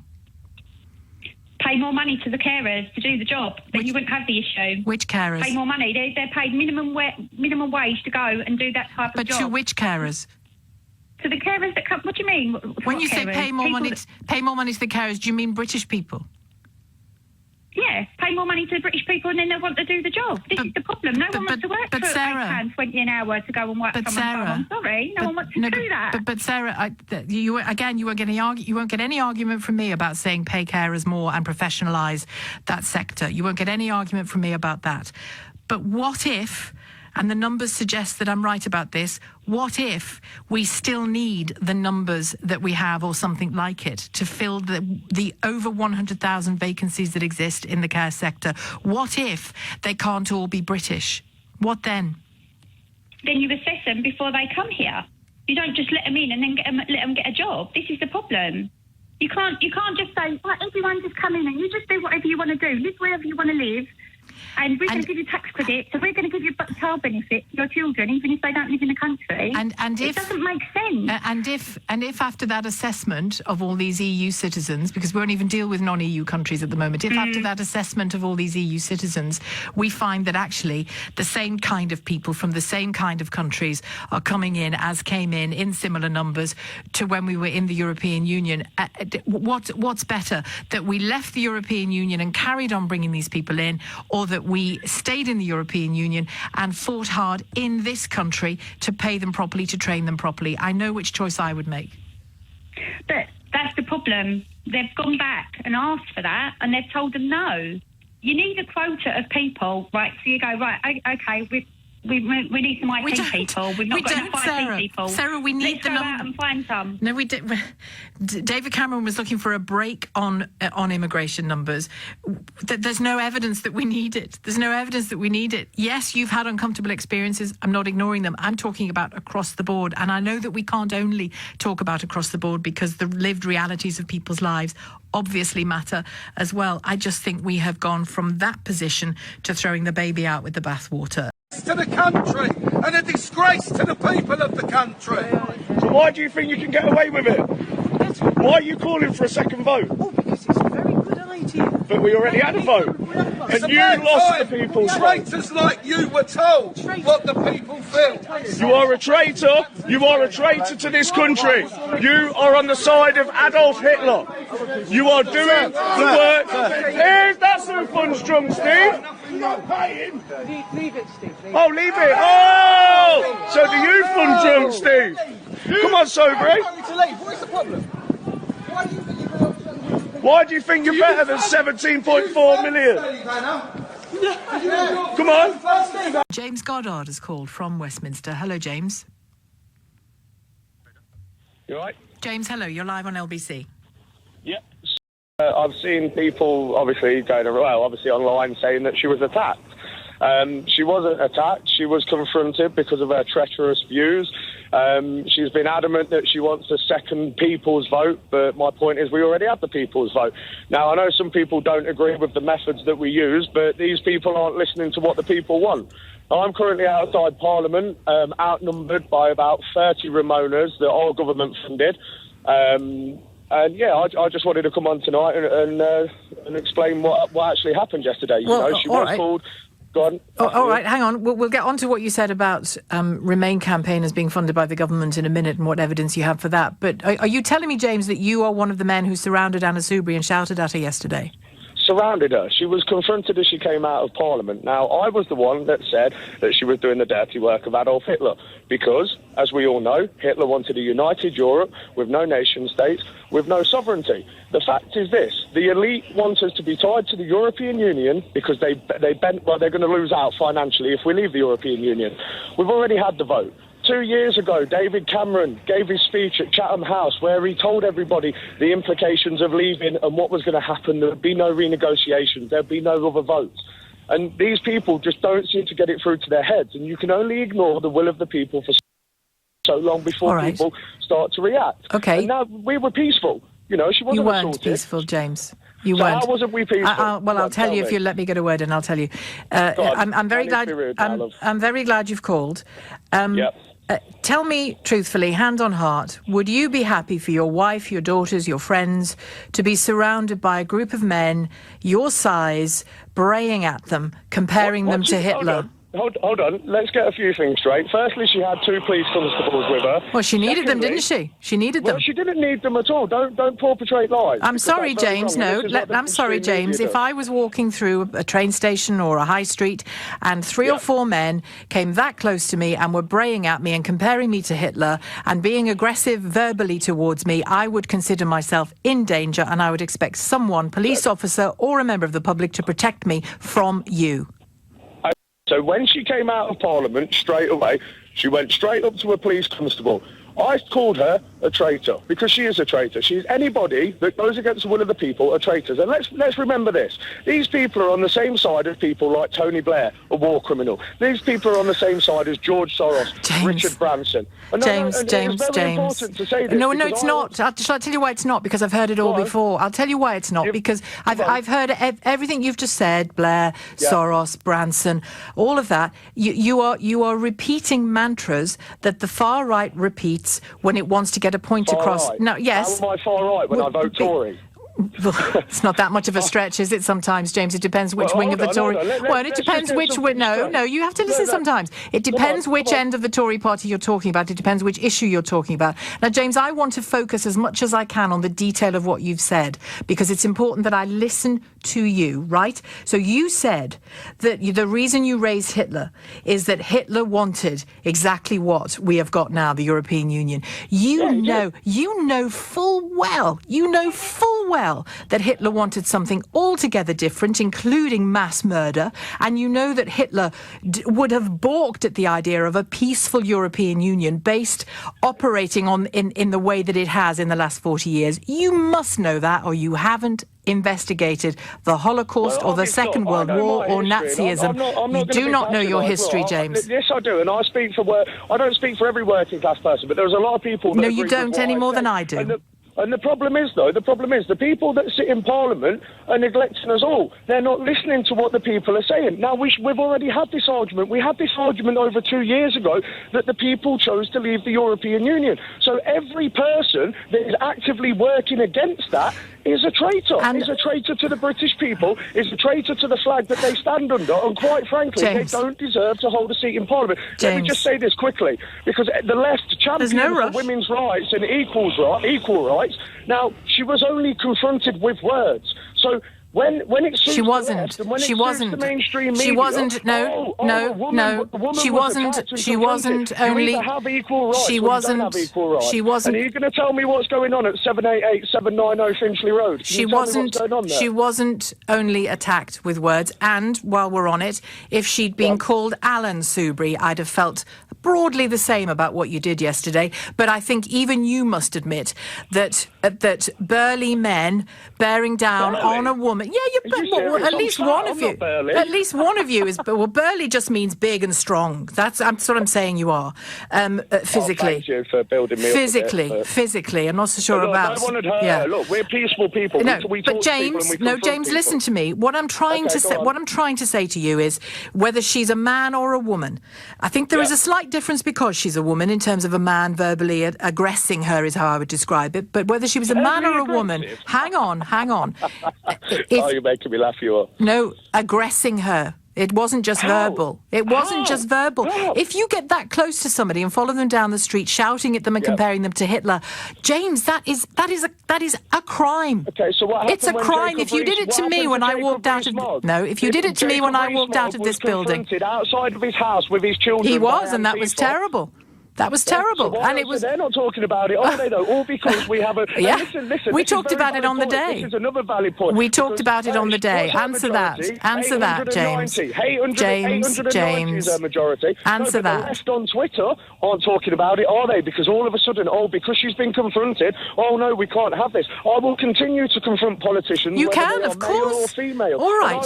James, can we speak to one another? I wish it had been Diane Abbott. Okay, can we speak to one another, James? Because I don't want to shout at you any more than I hope you want to. I'm not shouting at you. I'm just getting my point across. You are shouting You're very rude and you cut across people. I mean, that is just funny given what's just happened in the last minute and a half. But anyway, we'll leave that to one side. Yeah. Do you really believe that the next 6 months our country's going to be served by people shouting at one another? Well, look, it's really quite simple. No, it's Theresa not, May, actually. That's where you're wrong. It's complicated. It's complicated. You're even going to let me answer the question? Yes, I am. Go on. Right, so you've just asked me that. My point is, if Theresa May and the rest of the people in Parliament did what we asked them to do, which was for a clean Brexit, no jurisdiction from the European courts, no single market, no customs union, right? We want what we voted for. She says really that's what her difficult. deal is, James.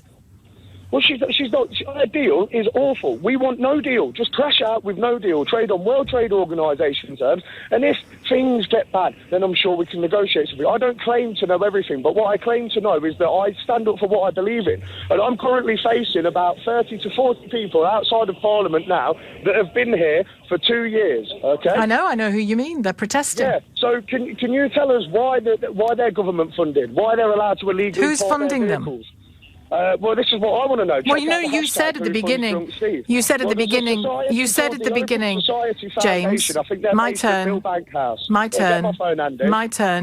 the beginning, you described them as government funded. Where's your proof that they're government funded? Who in the government is funded? No, you said that they were. Yeah, and I'm saying who in the government is funding them? What person? But you have no proof that the government is funding them. We've got the Open Society Foundation. We've got their address. I think it's Millbank Tower or Millbank House. Okay, we know he's got over 21,000 in a fundraiser set up, which is based on lies, saying he lives on a £3 a day meal deal when he doesn't. I'm currently here. I've been attacked since I've been down here. I've had police constables trying to attack me. All of these people that are basically, they're going against the will of the people. Now, I just find it absolutely atrocious that this is allowed to happen in this country.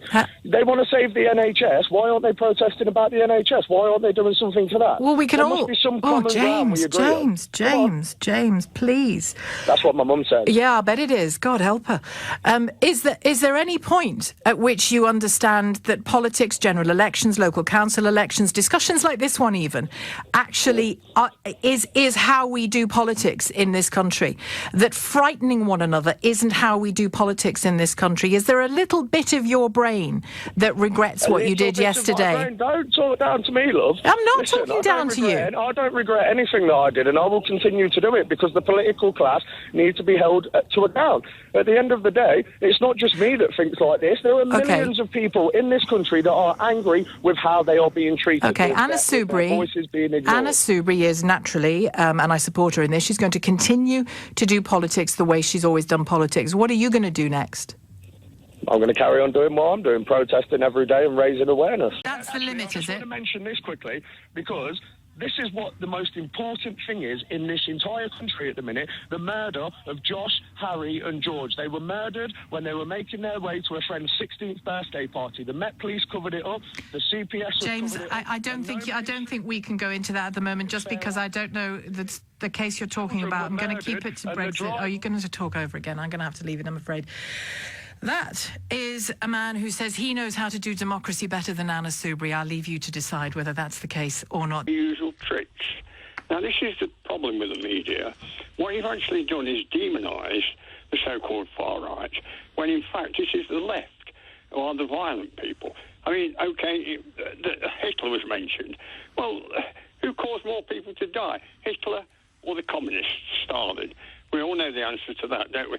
So the media is so politically correct, where it inverts the truth and campaigns to make out that the right-wingers, the BNP, the National Front, the alt-right, the whole lot of them, are the baddies. Well, I've studied these parties for 20-odd years, and let me tell you, there's nothing further from the truth. The BNP, who I know very well, never indulged in violence. How do you know them? How do you know them? Because I studied them. You weren't a member of them, no?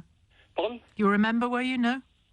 No, I studied the politics, the way that they operate. Right. And I've studied them very closely. Now, let me tell you, that fellow sounds like a Derby accent to me. But you've picked on one chap who, he doesn't represent anybody except himself. You can't brand an entire group of politicians and political activists like the BNP, like the alt-right, like the NM. You can't say they're all as bad. Well, I'm not saying he's bad.